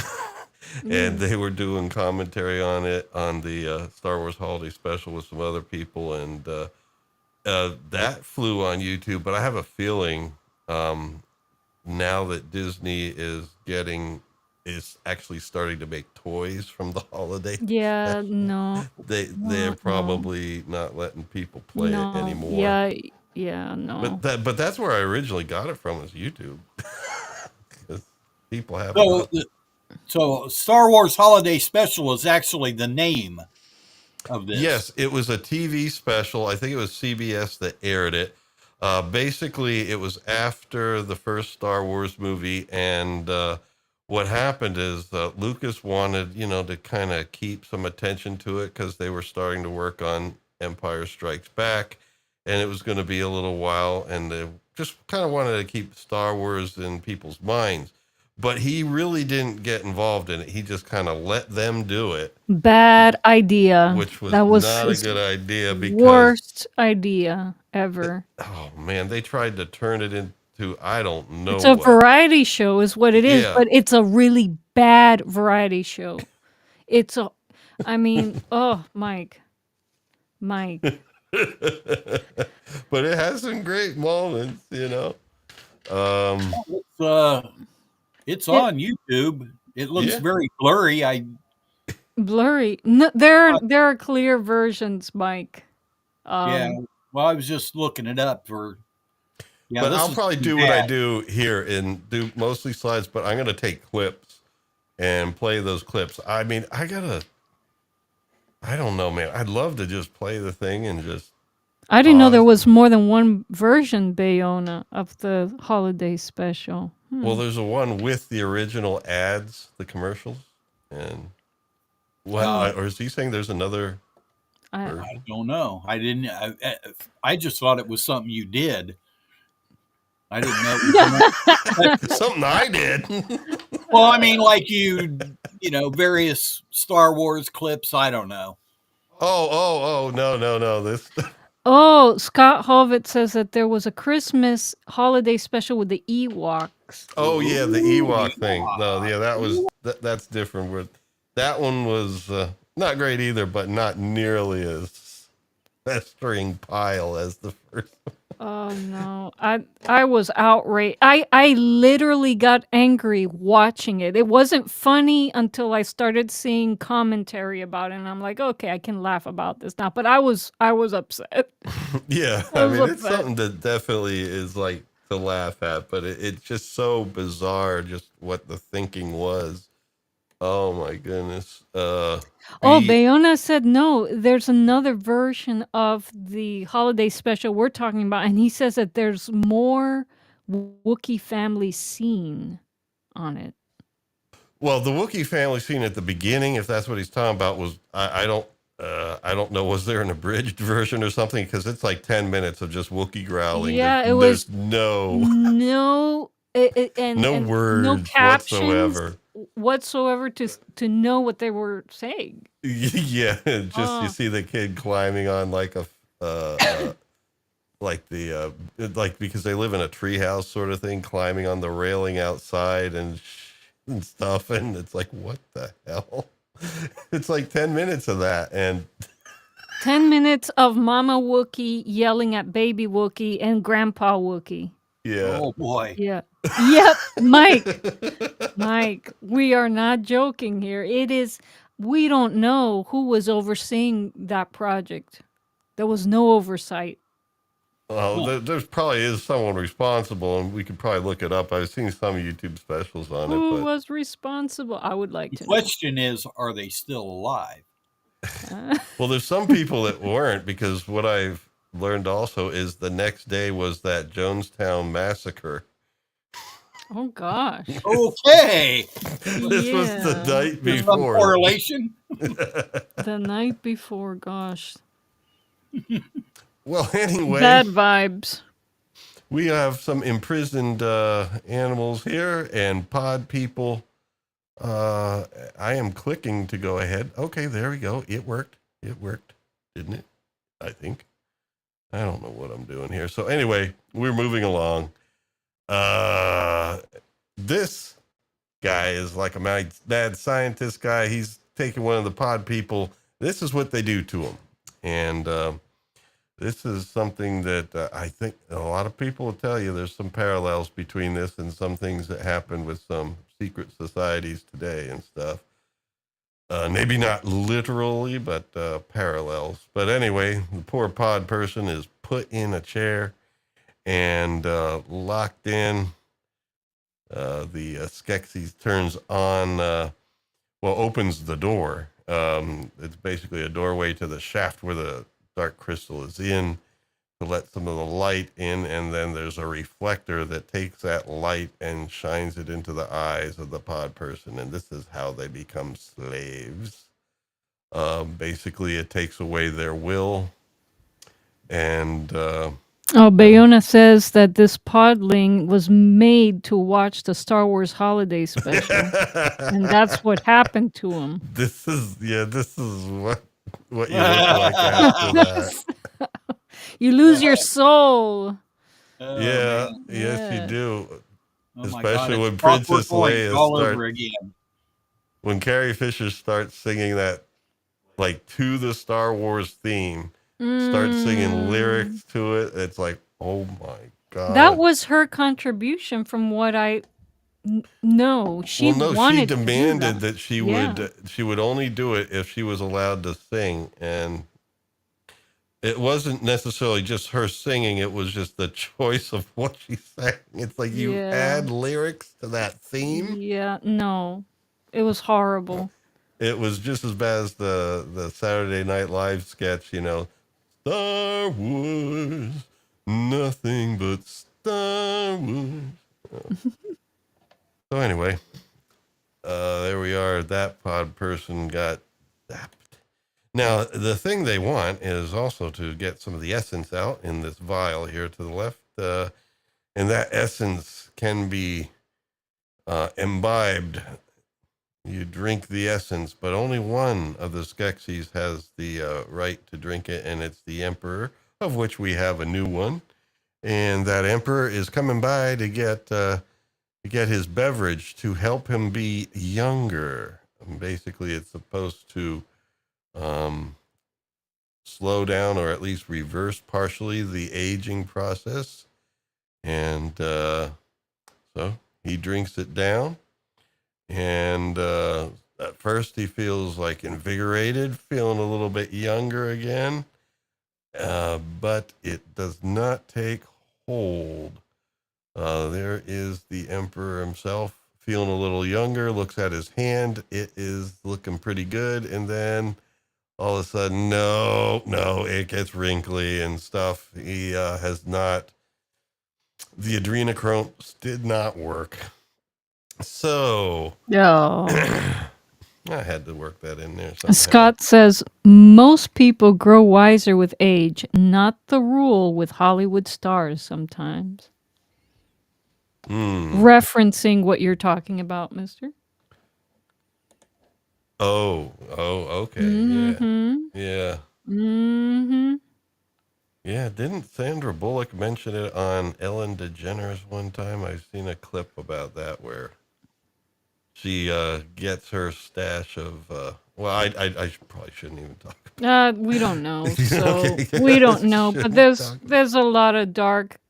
But what was stuff that movie, The happens in Lost Hollywood. City, that was free on Amazon? So we decided to try it, and it was like one of her more recent movies, and she was looking. Well, but that had Not nothing quite to right. do. That had nothing to do with whatever questionable things. What was obviously that she had done is plastic surgery. The fillers and the Botox, and she looked. I'm sorry. No.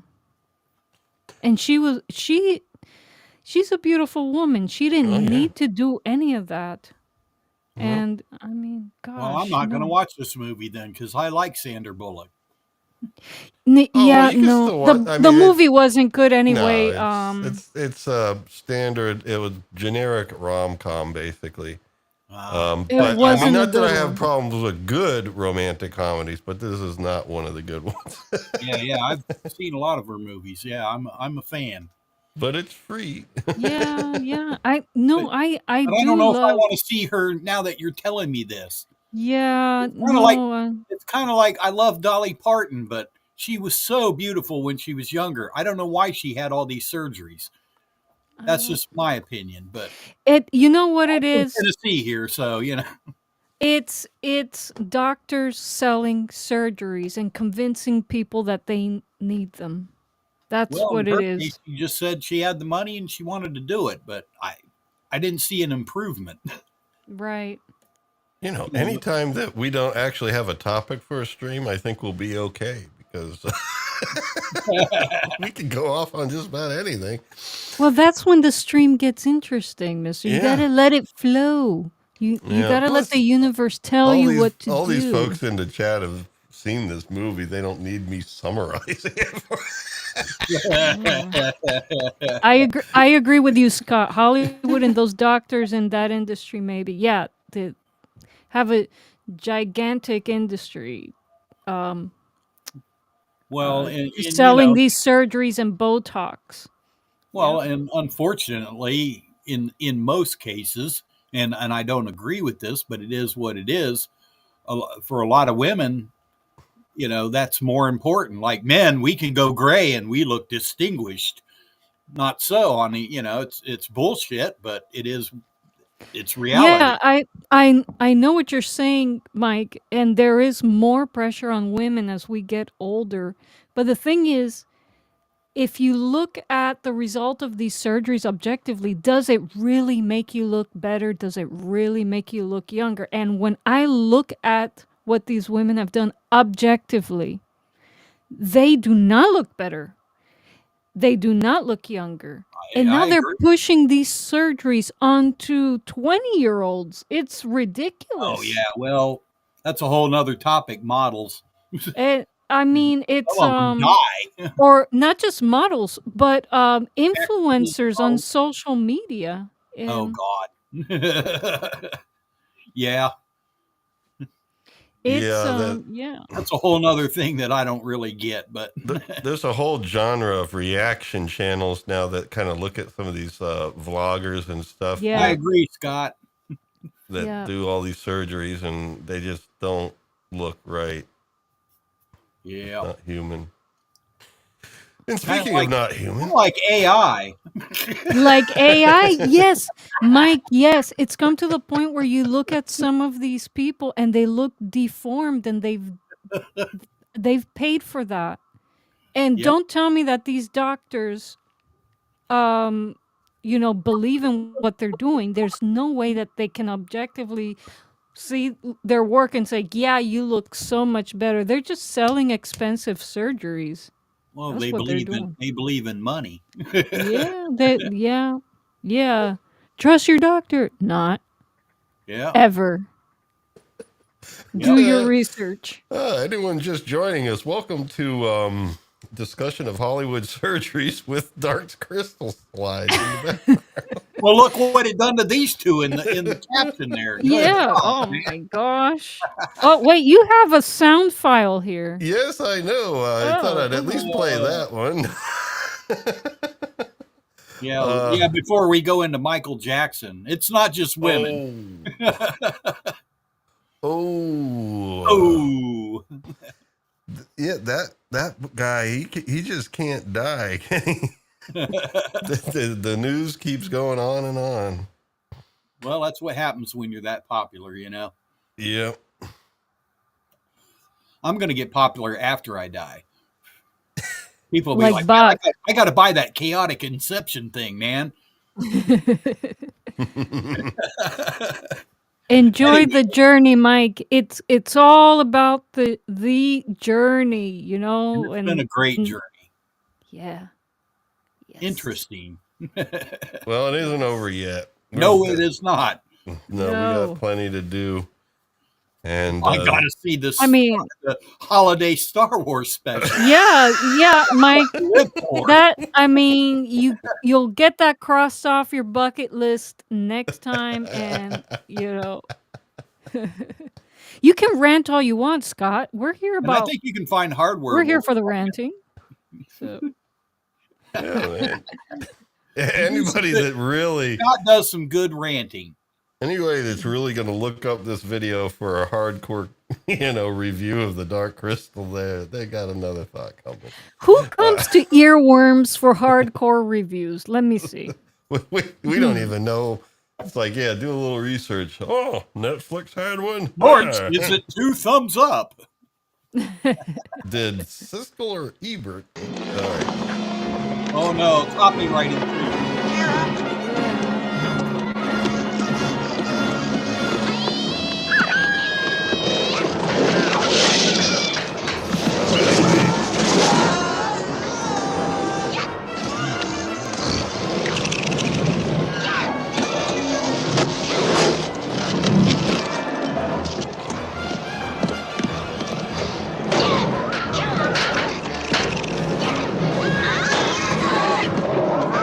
The puppeteering on this is incredible. Kira, are you alright? Yes, but we've got to get them out. Almost forget they're not animals, not real animals.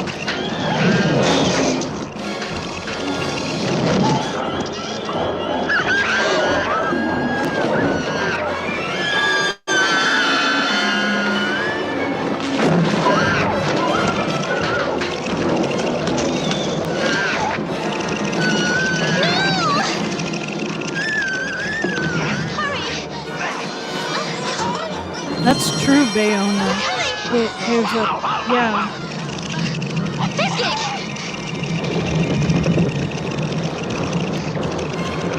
All right. I think we'll stop it there. There was some exciting music going on, as well as the 2 walking beasts. They fell to the Gartham, but they opened up the cage to let the pod people out. But I think they're a little bit stuck here. Might as well finish it, because they're about to be forced over to the edge of the cliff where they're trapped. But she can fly.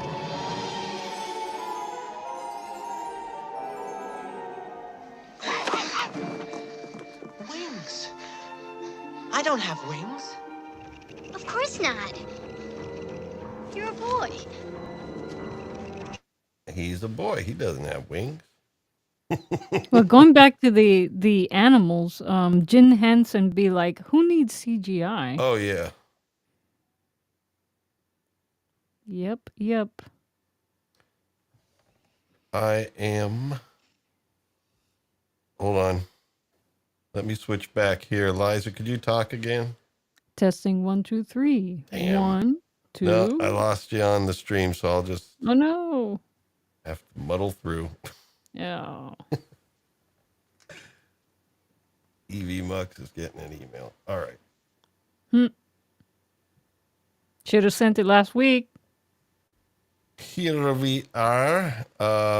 Yes, they escaped through flight, and they see kind of like a cave, a funky cave. And above, we have the Chamberlain looking down at them. And he notices that they're going into the funky cave, which they reason to believe is a cave underneath the castle that'll allow them to sneak in. And so there we go. More imagery of the mystics walking across the land. And back to the cave. Great design for the cave. Man, a lot of detail work. It's amazing how much effort is put into these sets and stuff. And then a lot of times they get torn down or just, but so much work goes into them.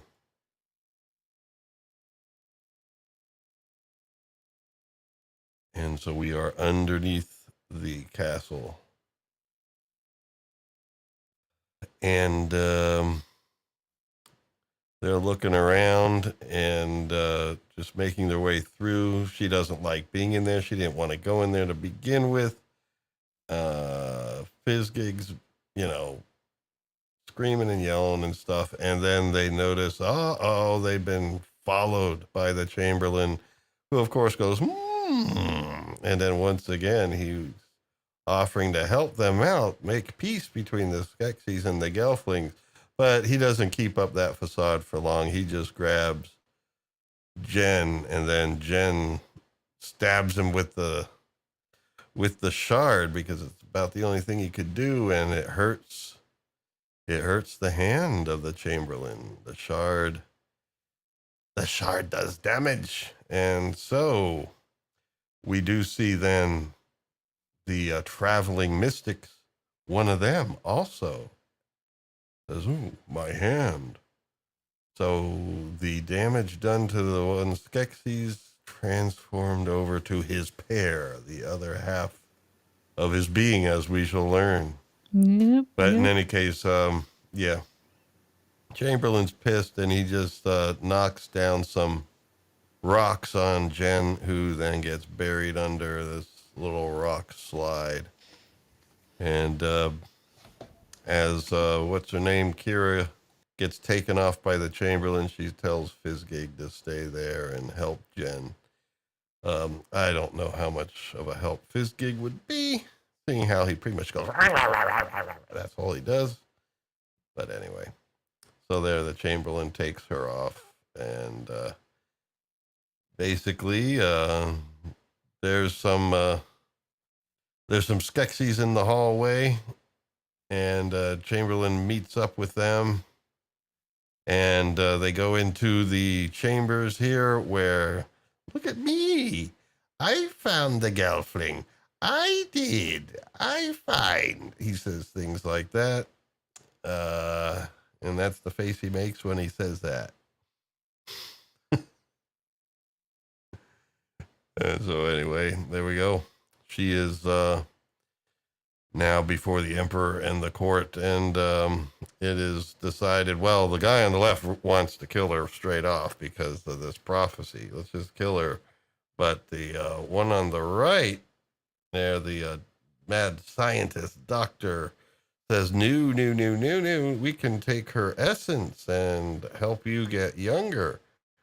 And so the Emperor decides, we're going to go ahead with that plan. We're going to take her essence and try this again, because Gelfling essence is better than pod people essence.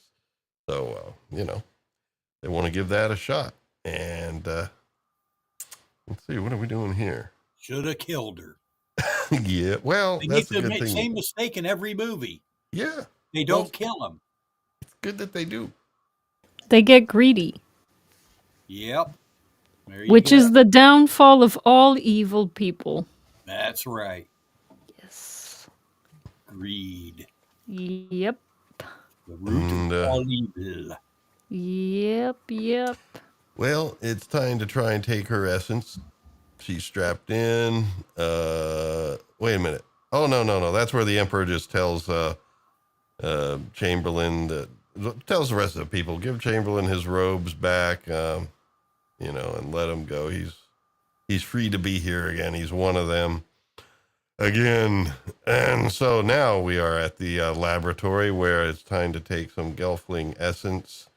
And Ogre left her eye laying on the table there for some reason. As we know from before, she can remove her eyes and still see through them. Harkening back to Here we Greek are, mythology another again. victim. Ooh, yeah. Mm-hmm. Yeah, I am at one of those points where I don't hear what Liza says. I just hear the sound that she's talking. But Liza, It what was did pretty you say? good, too. All right. We're talking Greek mythology now. That's the good stuff, and I can't hear her, so I don't know what she's saying. You didn't send tech support an email. Okay, I heard that. I gotta send the ticket in. Yeah, like that'll solve things. Well, I mean, I have to be up and running for Star Wars Holiday Special. Uh-huh. Yes. Fully functional for that. Well, anyway, Essence taking time, and there we go. The crystal shaft opens up again, and this time we see the crystal coming through there a bit. It glows more dramatic this time, and she starts watching the Star Wars Holiday Special too. And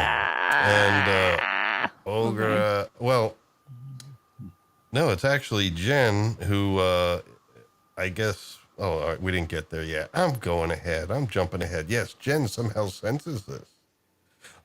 They can dreamcast, so maybe they can thoughtcast too. So Jen senses this and basically, I don't know, just yells out her name or whatever, and she kind of gets out of the trance a little bit.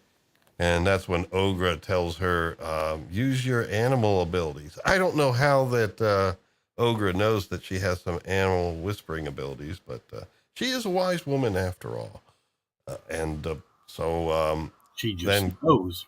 yeah, you can sense that about people. But anyway, she starts, Kira starts calling to the animals and uses her special gift to get them all disturbed. And this is why you also don't keep a bunch of caged animals in your mad scientist laboratory.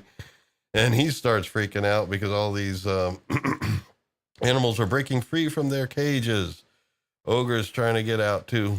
And she keeps it up. They get all fidgety and start exploding out of their cages. There they are, puppets scurrying across the floor. And they go after the scientist guy, and they kind of push him back to the edge here and knock him out. And basically, they throw him out into the shaft, the crystal shaft. And did I get a slide of that? I think so. Yeah, there we go. There he goes. But as you see, she is now free from the Star Wars Holiday Special. The crystal is no longer pumping that into her brain, and the mad scientist has been thrown down the crystal shaft.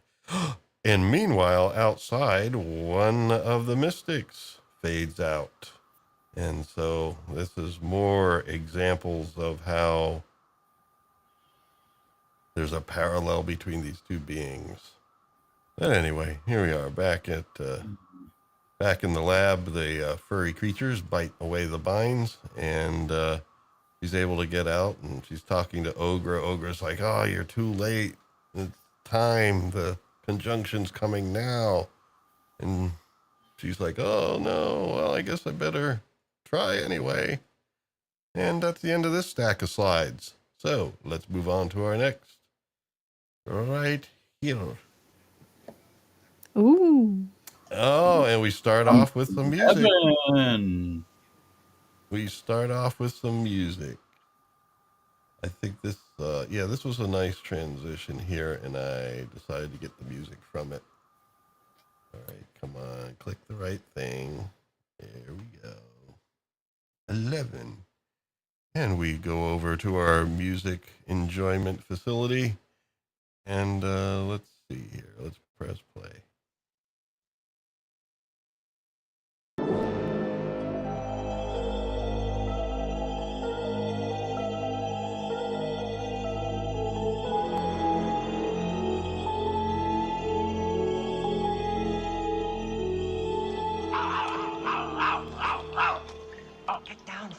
Now, that was a short little musical excerpt there, but I included it because it was synthesized. Yes. Imagine Oh, that. I can hear you again. Thank goodness. Yeah. And it kind of gives you the feeling of a ticking clock, which makes total sense for the scene because you see the conjunction coming together.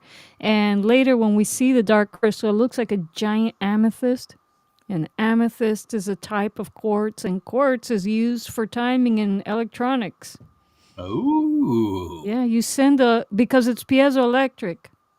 Aha. And so it's if you send it a voltage, it will start vibrating, and they use that in electronics to, time things in microcontrollers and computers and in all types of electronics. So you have the dark crystal, it being a quartz, and then it kind of making the time go in that world, I guess.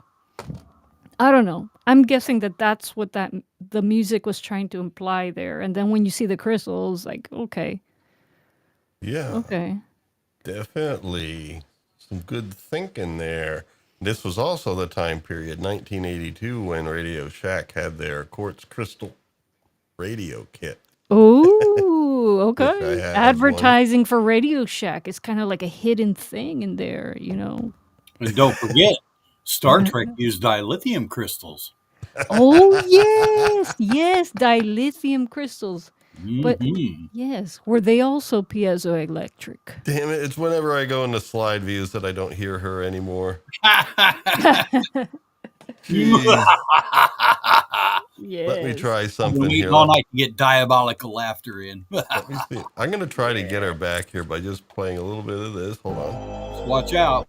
Now, Liza, can you speak? Yes. Can you hear me? Maybe. No, that didn't work. All right. That Oh, did not work. oh, tech support time. Tech support. I love emailing tech support people. Mm-hmm. That's almost as good as the Spanish Inquisition. Yes, and you No never one expect expects the the Spanish Nobody. Inquisition. Nobody. Python, Star Wars, Star Trek. We get it all in, folks. Yeah, we did all the good stuff.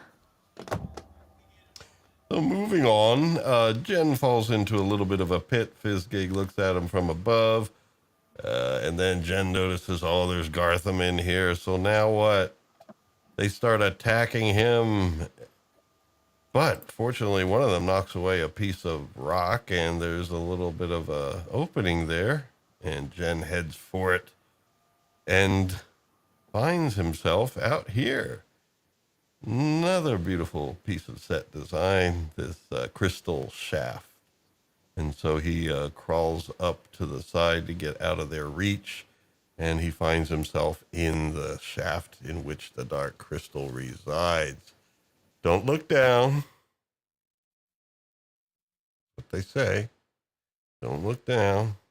And outside, well, it looks like our mystics have just arrived. So their timing is pretty good after all.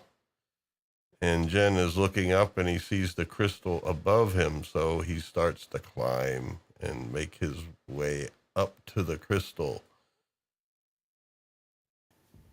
Because he knows that something must be made whole. The crystal must be made whole. So that's what the shard's for. Anyway, back in these... in the laboratory, the animals are all free now, and Ogra is making her way out.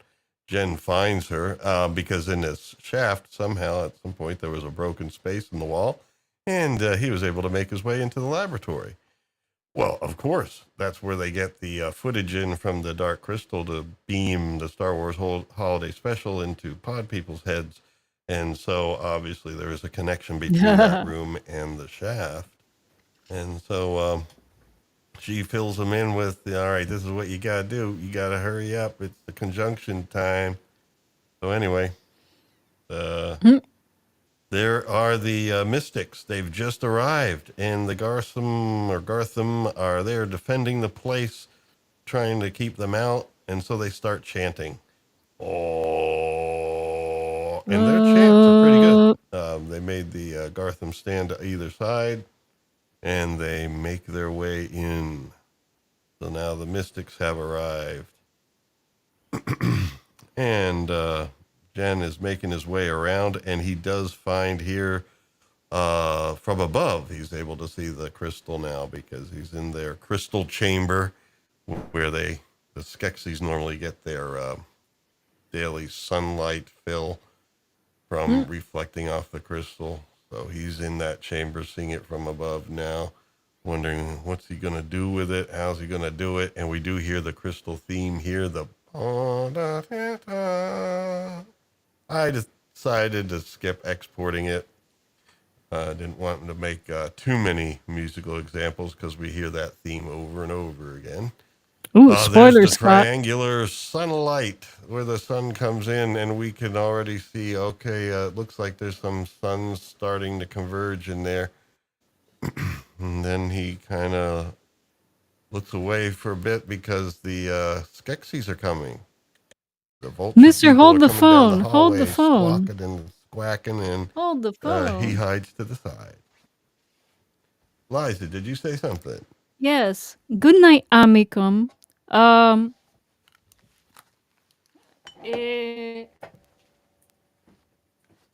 a former student in the chat say good night to him. Oh, we have a former student in the chat? Yes. Who's that? I don't know.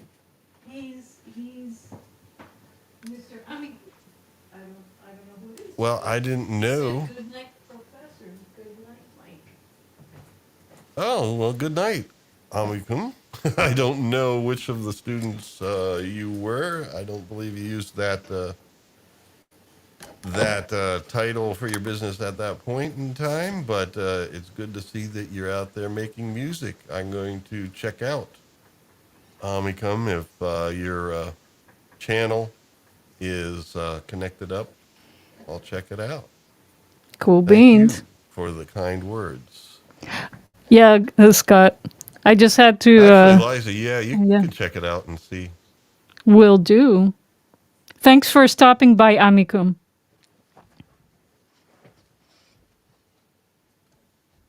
And actually, the other day, we were in Dollar General, and somebody said, "What are you doing up here in Live Oak?"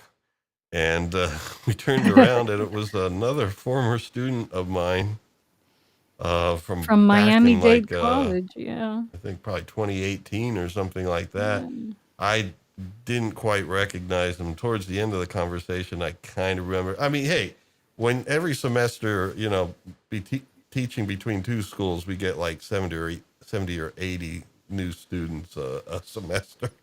And a lot of them that aren't music majors that take music appreciation with us, then move on or something, and you never see them again. So there's like tons of students that it's like, oh, you look familiar.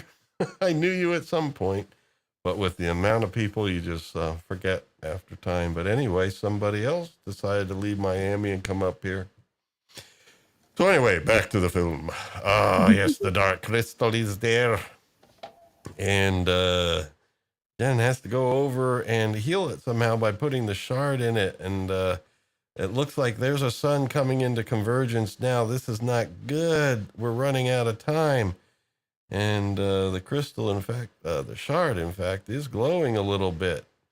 And he looks at it, and you can see there that it has a little bit of a mark like there for like a hole for where the shard would go. And so I think he's piecing it together what to do. And there we are looking at the crystal from another angle. This is the Skeksis coming into the room, and so Jen needs to kind of hide. He does, ducks behind a boulder, and but he does catch a glimpse of Kira up there, and so they're both in position here.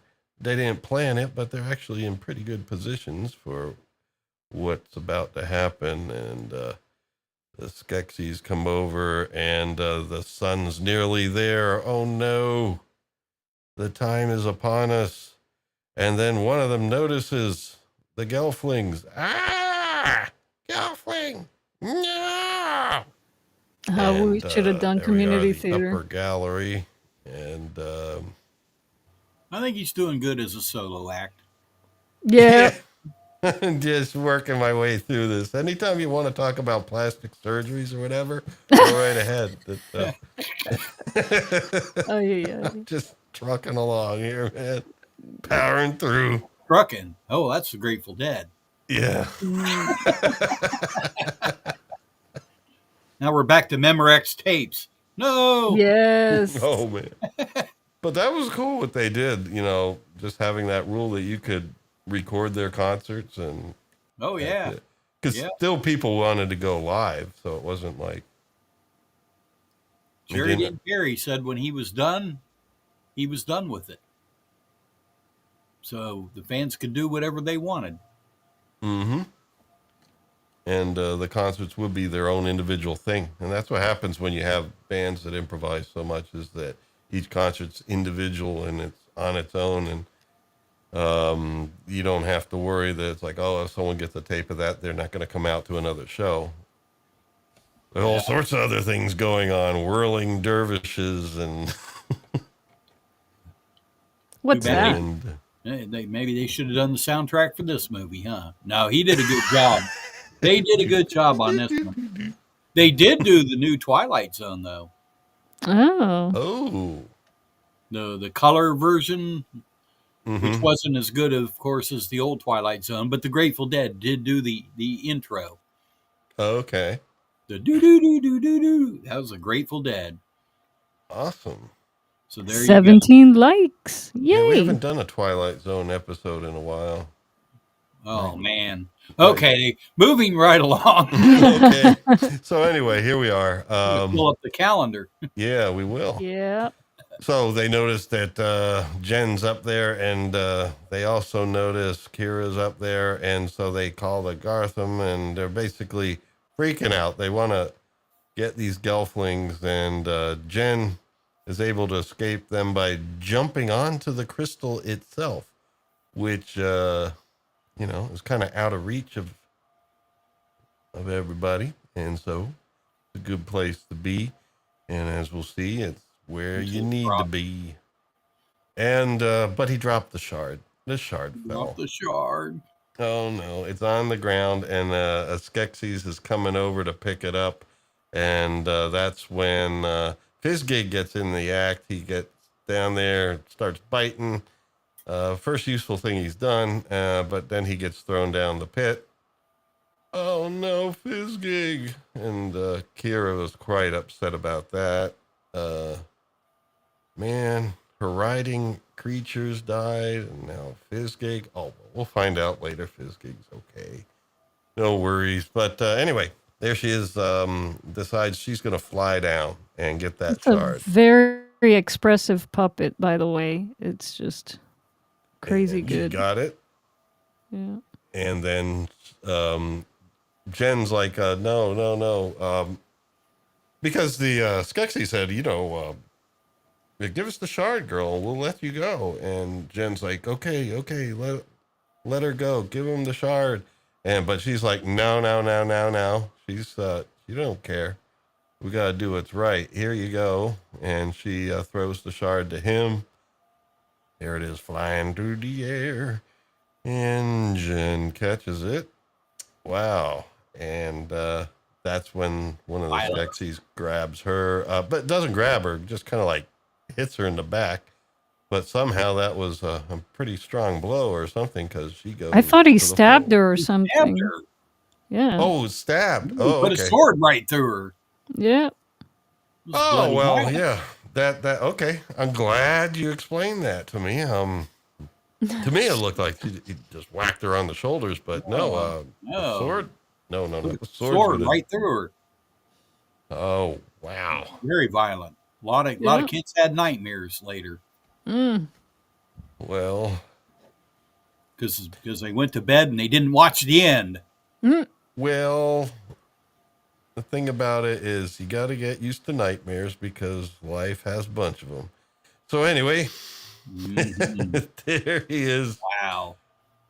With the shard, and he's like, oh, he's pissed now, and I guess he just decides, there, look, that's it's the conjunction, ooh, and the lighting gets all freaky, and it's time to put this thing to an end, right? Yeah, the light comes in, hits the crystal, and he decides, all right, drive this shard right in where it belongs, and then the crystal glows white, no longer amethyst. Mm-hmm. And the Skeksis are all freaking out. They're like, ah.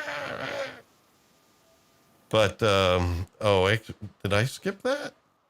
There should be an image here of the what do you call them? The mystics walking into the Skeksis.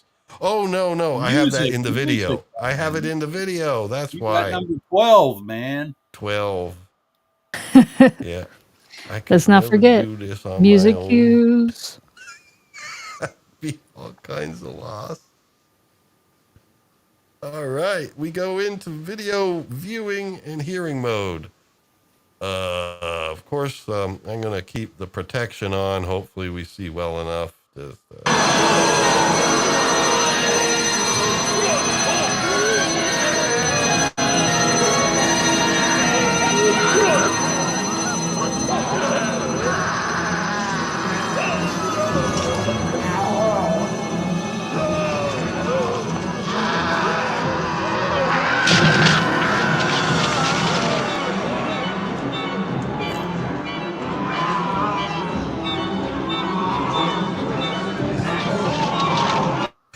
so he's there looking at her presumably dead body, and they're back there.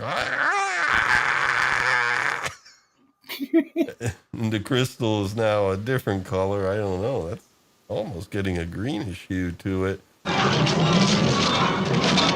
And the place starts falling apart, as well as the costumes of the bathroom.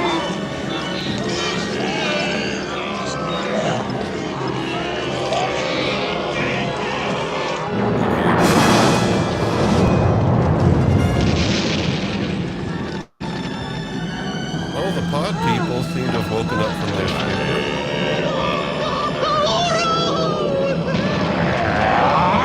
Yeah, the throat singing is awesome.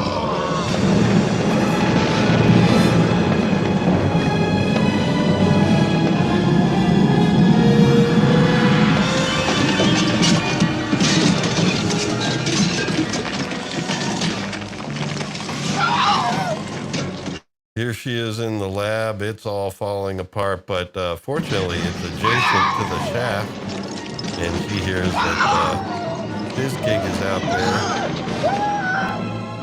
How did you get out there?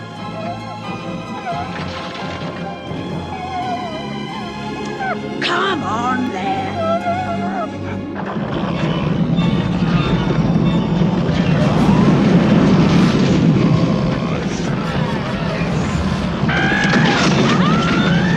So we have the combination of all these sounds of the place falling apart. The mystics are chanting. They're going, "Wah, wah," and the Skeksis are going, "Ah!" It's a festival of sound as the score heats up.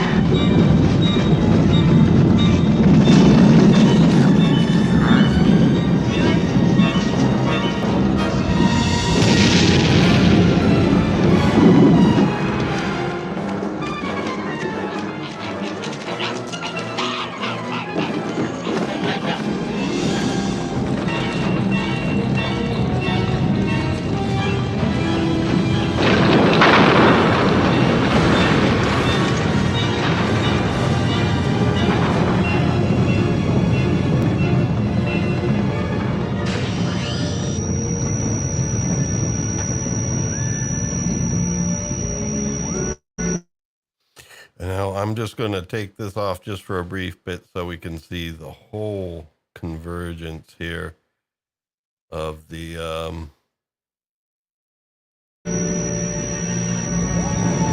crystal being whole.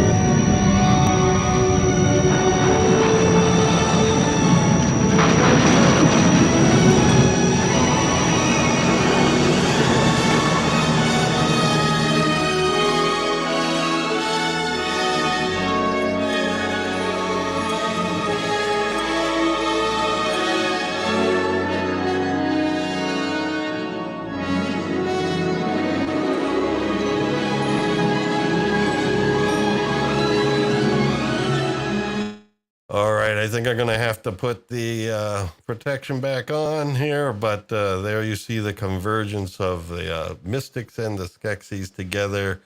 And right at that moment, of course, our theme is played prominently and very clearly. Bum, bum, bum, bum.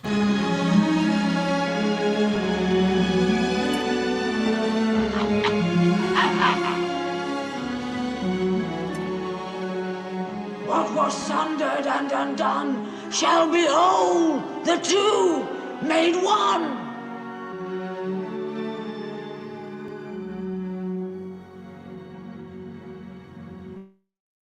All righty then. So, the two made one. The Skeksis and the mystics have combined to form unknown spirit beings. Don't get a name for them, but they seem to be certainly more like the mystics than the Skeksis, though, at least.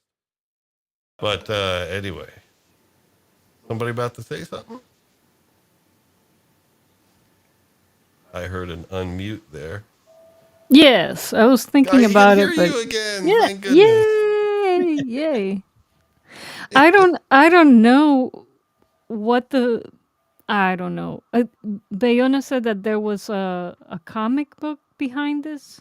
Oh, But yeah, I would definitely be interested in looking at the comic book to see what this seems like a big morality tale to me, yeah. or some kind of spiritual message. Yeah, the credits said at the beginning, story by, I think, Jim Henson. And so he's at least credited with the story idea. Now, I don't know when the comic book came out or anything like that. Yeah, I don't know. I'm not sure, Bayona, if you meant that it came out after the movie or it inspired the movie, but Oh, I remember having something like that. I think it came out at the time of the movie. I remember the cover now. Just in my foggy memory, I remember having something like that. Scott is asking, what do you think this represents? Well, in looking at the two creatures, the mystics and the Skeksis, you notice that the Skeksis, and this is kind of like, I kind of hinted at it last week, but here I'm looking at it again, and it's really hitting me again. This idea that the Skeksis are like the reptilian part of your brain, and the mystics, which are more mammal-like, represent the mammal part of the brain, which is where all our emotions are. So the Skeksis fight or flight, survival part of the brain, and then you have the mammalian, which is a little bit higher than the reptilian brain, than the brainstem, and they have the emotions and a little bit more maturity than the reptilians. And when they come together, you get something, a being, an advanced being like us. And so these new beings are whole because they have both the reptilian and the mammalian come together. I don't know. Well, the reptilian, or shall we say, kind of like the survival nature, and that's why when it's taken too far, it's like it's absolute control, because that's the best way to survive, is to have absolute control, and that's why the Skeksis went Yeah, that's that why they direction. destroyed everything. Yeah, and But it's then all based on fear and yeah, wanting to have. But our but to world just as be well yeah, is kind of like a survival world. The animal kingdom nature, it's basically, it is survival of the fittest out there, and the way you get away from that is by having some upper level knowledge, some moralistic knowledge, where right, it's not all about survival anymore, and you develop some sort of thing like that we call love for other creatures or other sentient beings, where it's almost like breaking the program of the earth. The earth program is the survive, compete, eat, and most but there's life. also a higher program that helps us kind of like circumvent that part of the earth, which is why I don't know. It's like, notice that they didn't kill the Skeksis. The Yes. Skeksis came together with, so that new being has Skeksis in it. So it means, well, we need some aspects of this being, but we need it to be tempered by this higher Basically, level. They Yeah. like became the enlightened.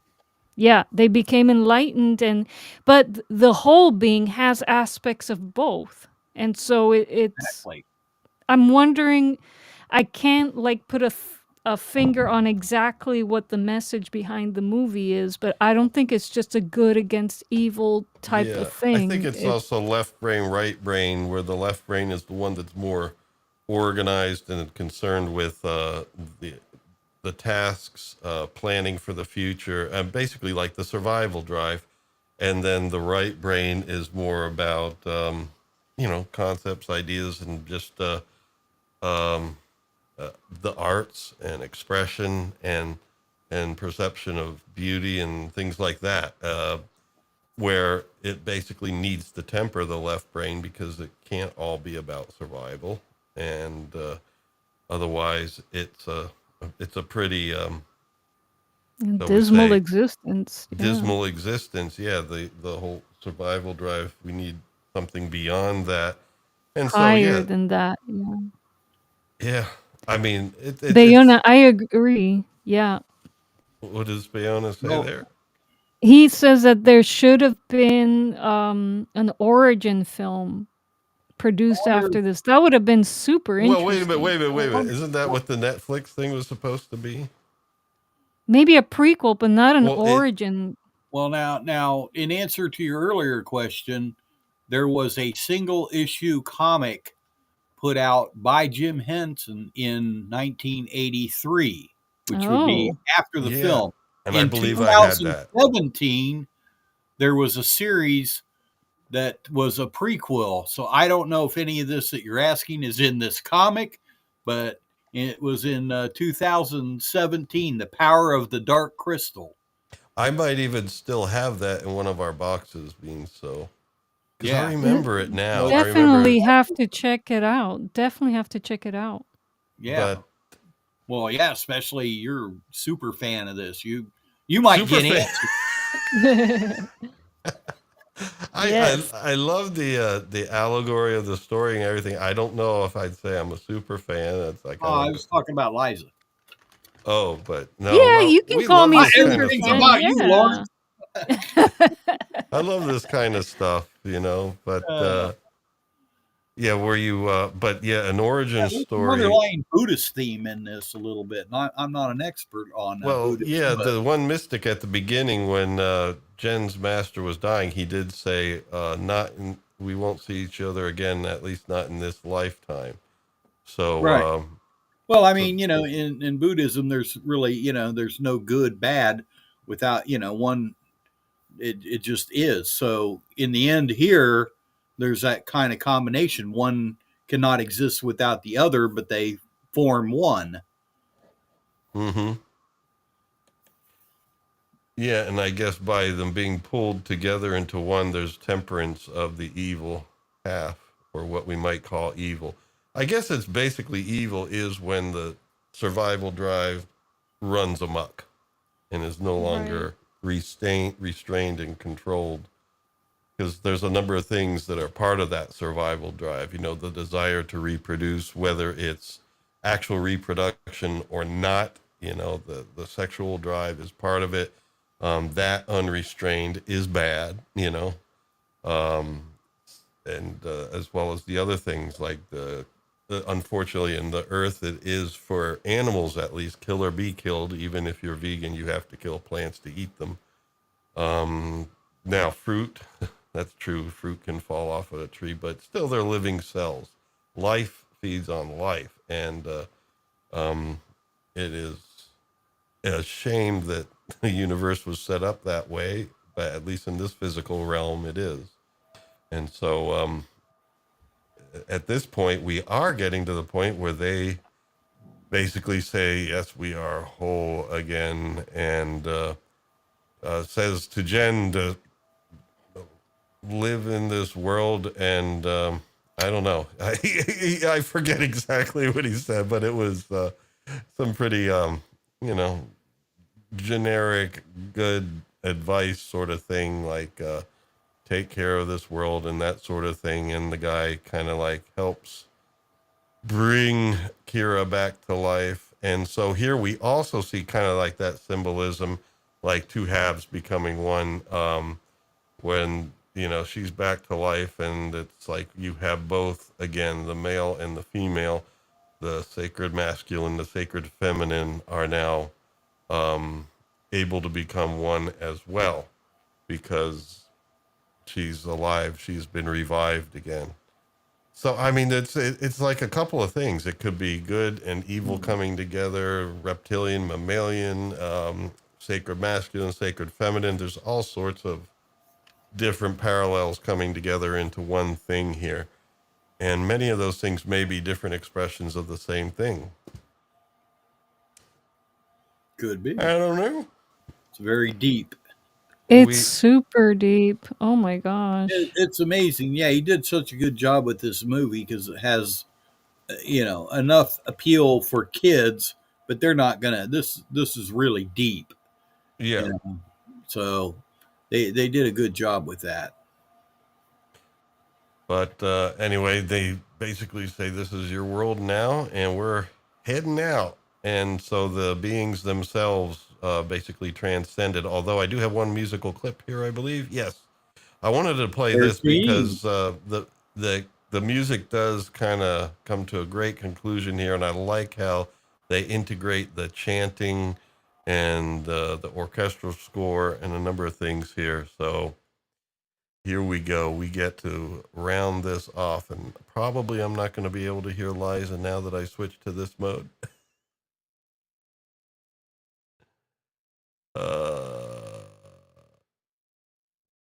All right, let's play it.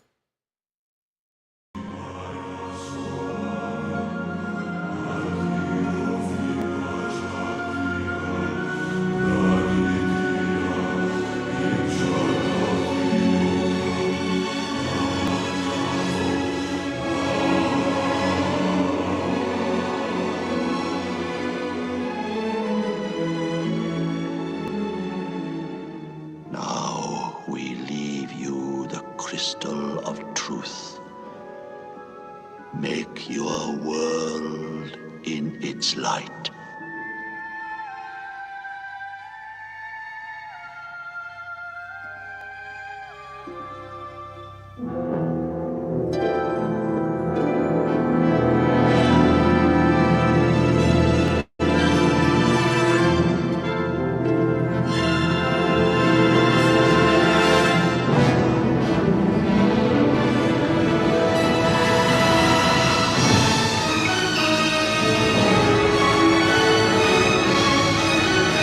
Oh, that's nice.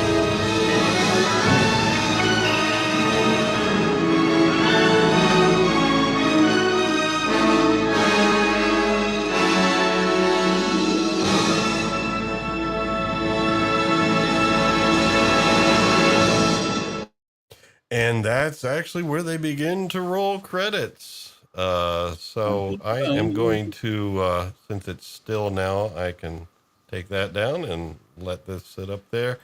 But yeah, I remember that line now, and that's important, I think, is that we leave you now with the crystal of truth, and live within its light. I guess the concept here is not like making a definite distinction between good and evil necessarily, but more about the importance is truth. And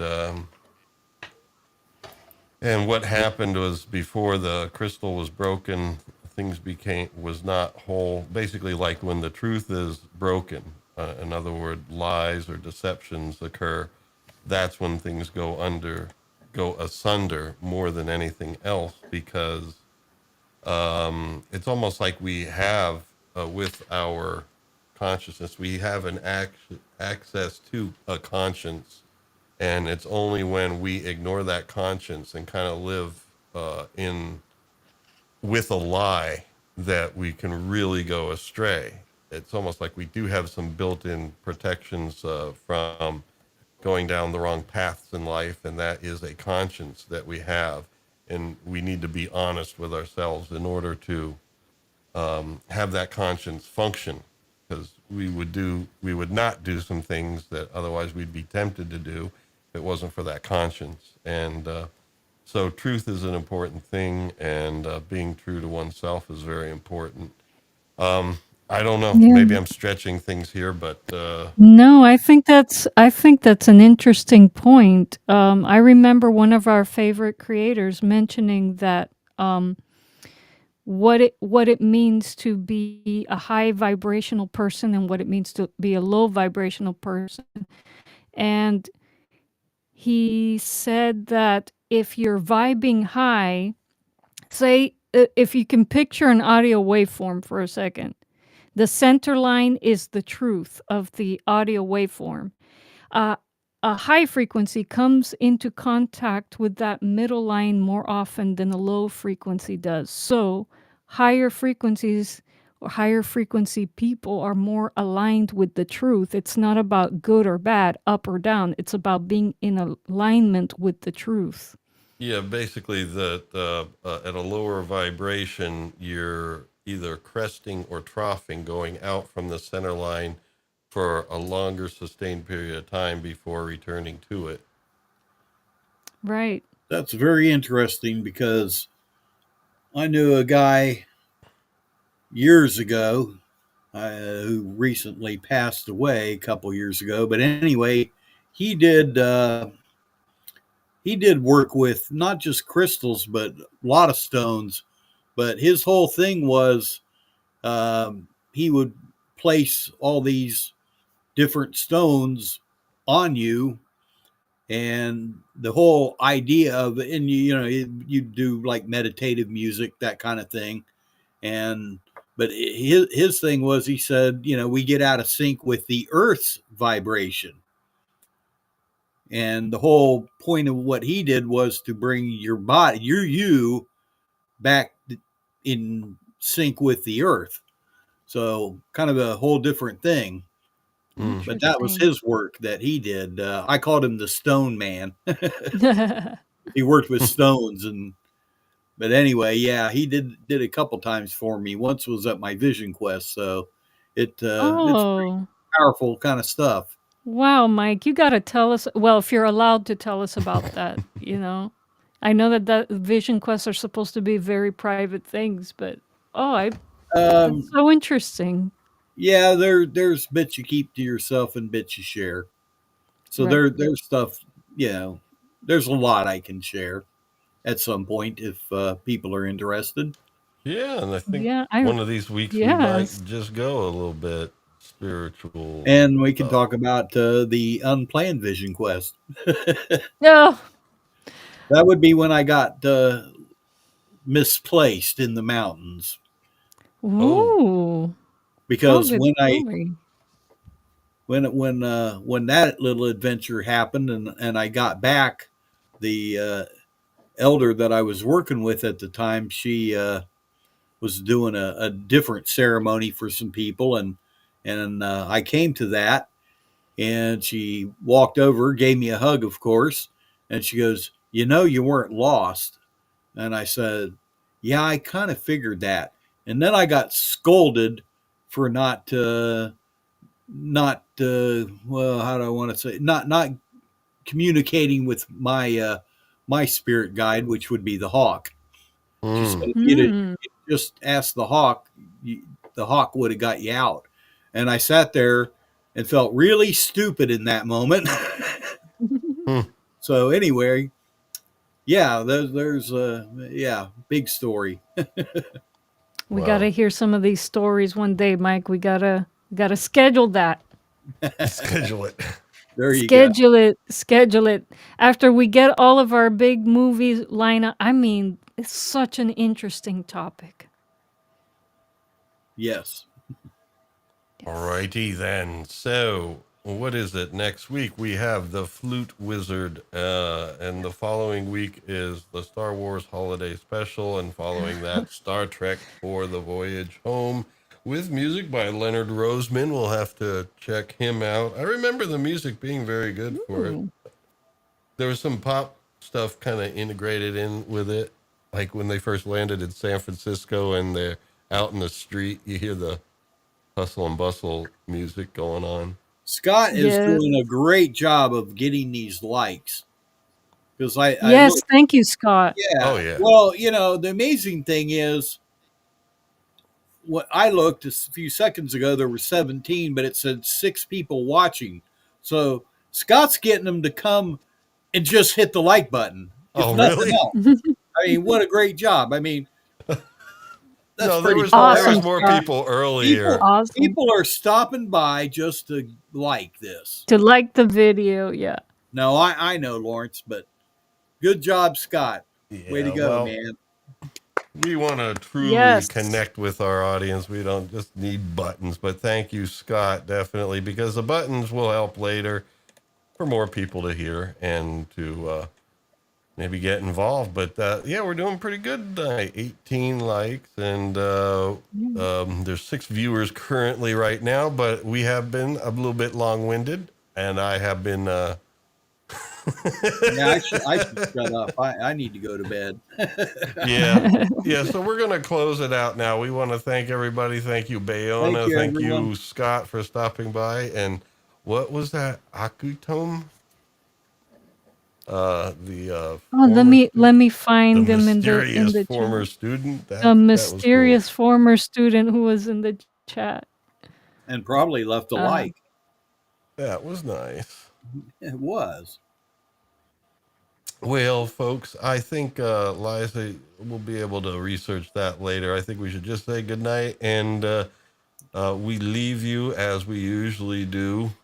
mm. Let's leave the stage and